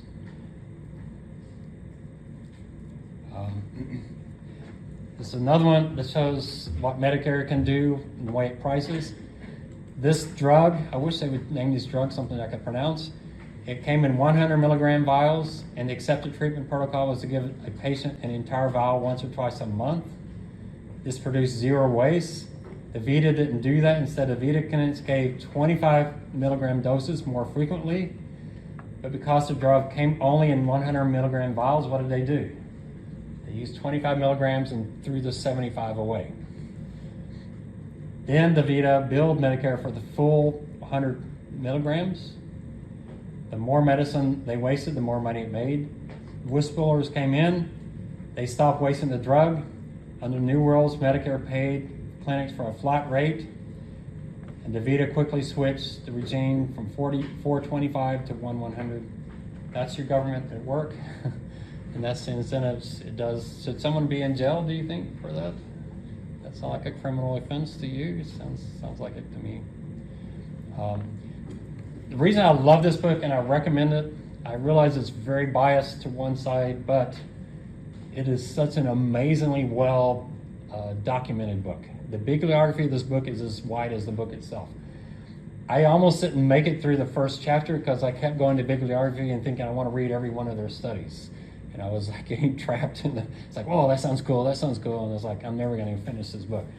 The bibliography is incredible. So it's extremely well researched. Everything they have it documented extremely well. So from that standpoint, it is extremely well researched. A big problem with American healthcare system is that it pays providers well for doing things that don't actually help patients. That's a great quote. They could go into fraud. It could go over treatment, focus on treatment versus outcomes. You could put this under your Porter paper. I mean, you heard that in the movie. I get paid more when I hurt my patients. You see that.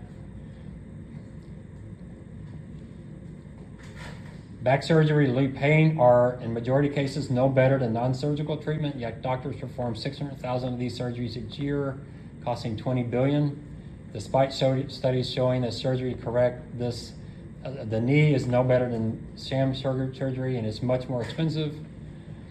Lots of men die with prostate cancer. Relatively few die of prostate cancer.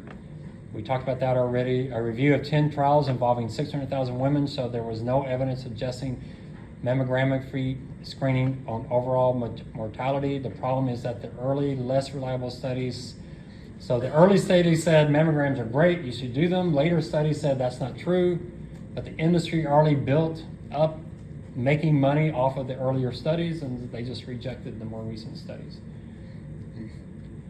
I love this right here, and I had to take a picture of it. You might want to use this in your paper, but redo it. It's a really easy pie chart. They asked the effectiveness of 3,000 treatments, and they found that 11% were beneficial, 24% were likely to be beneficial, 7% were beneficial but also had harms, so you kind of were 50-50. 5% were unlikely to be beneficial, 3% were likely to be ineffective or harmful, 50% they had no idea. That sounds like the movie, right? We have no data. We're doing this in the dark. Isn't that a great chart? It's a scary chart though, isn't it? So it's like the question to me, to my ENT. What's the probability I die of this? What's the probability I die of the surgery? What's the probability, those are the questions I need answered. And I wish now I could have said, there's no way I'm gonna have surgery if you can't answer that question. Who in the world would go and have surgery when you can't even tell me I'm better off having the surgery? So show me the data and I'll make a decision. If you don't have this data, then see you later. I'm not talking to you. What do you think my doctor would say? How can you question my expertise? Well, what expertise do you have if it's a flip of a coin? Give me a break. All right, well, I wanted to finish healthcare this week. We'll finish on Tuesday. I want to finish up this. There's some cool stuff in here. We're getting close. I do want to get to the part where you're getting ripped off, so I want to make sure you just see how much you as young people are subsidizing your grandparents who are far, far wealthier than you are. So I want you to see that. Why was Affordable Care Act so desperate to get you young people into the system? It wasn't because you needed health care, it's because they needed to rip you off to pay for the older people. If you don't believe me, it's in the data, so I'll show you that.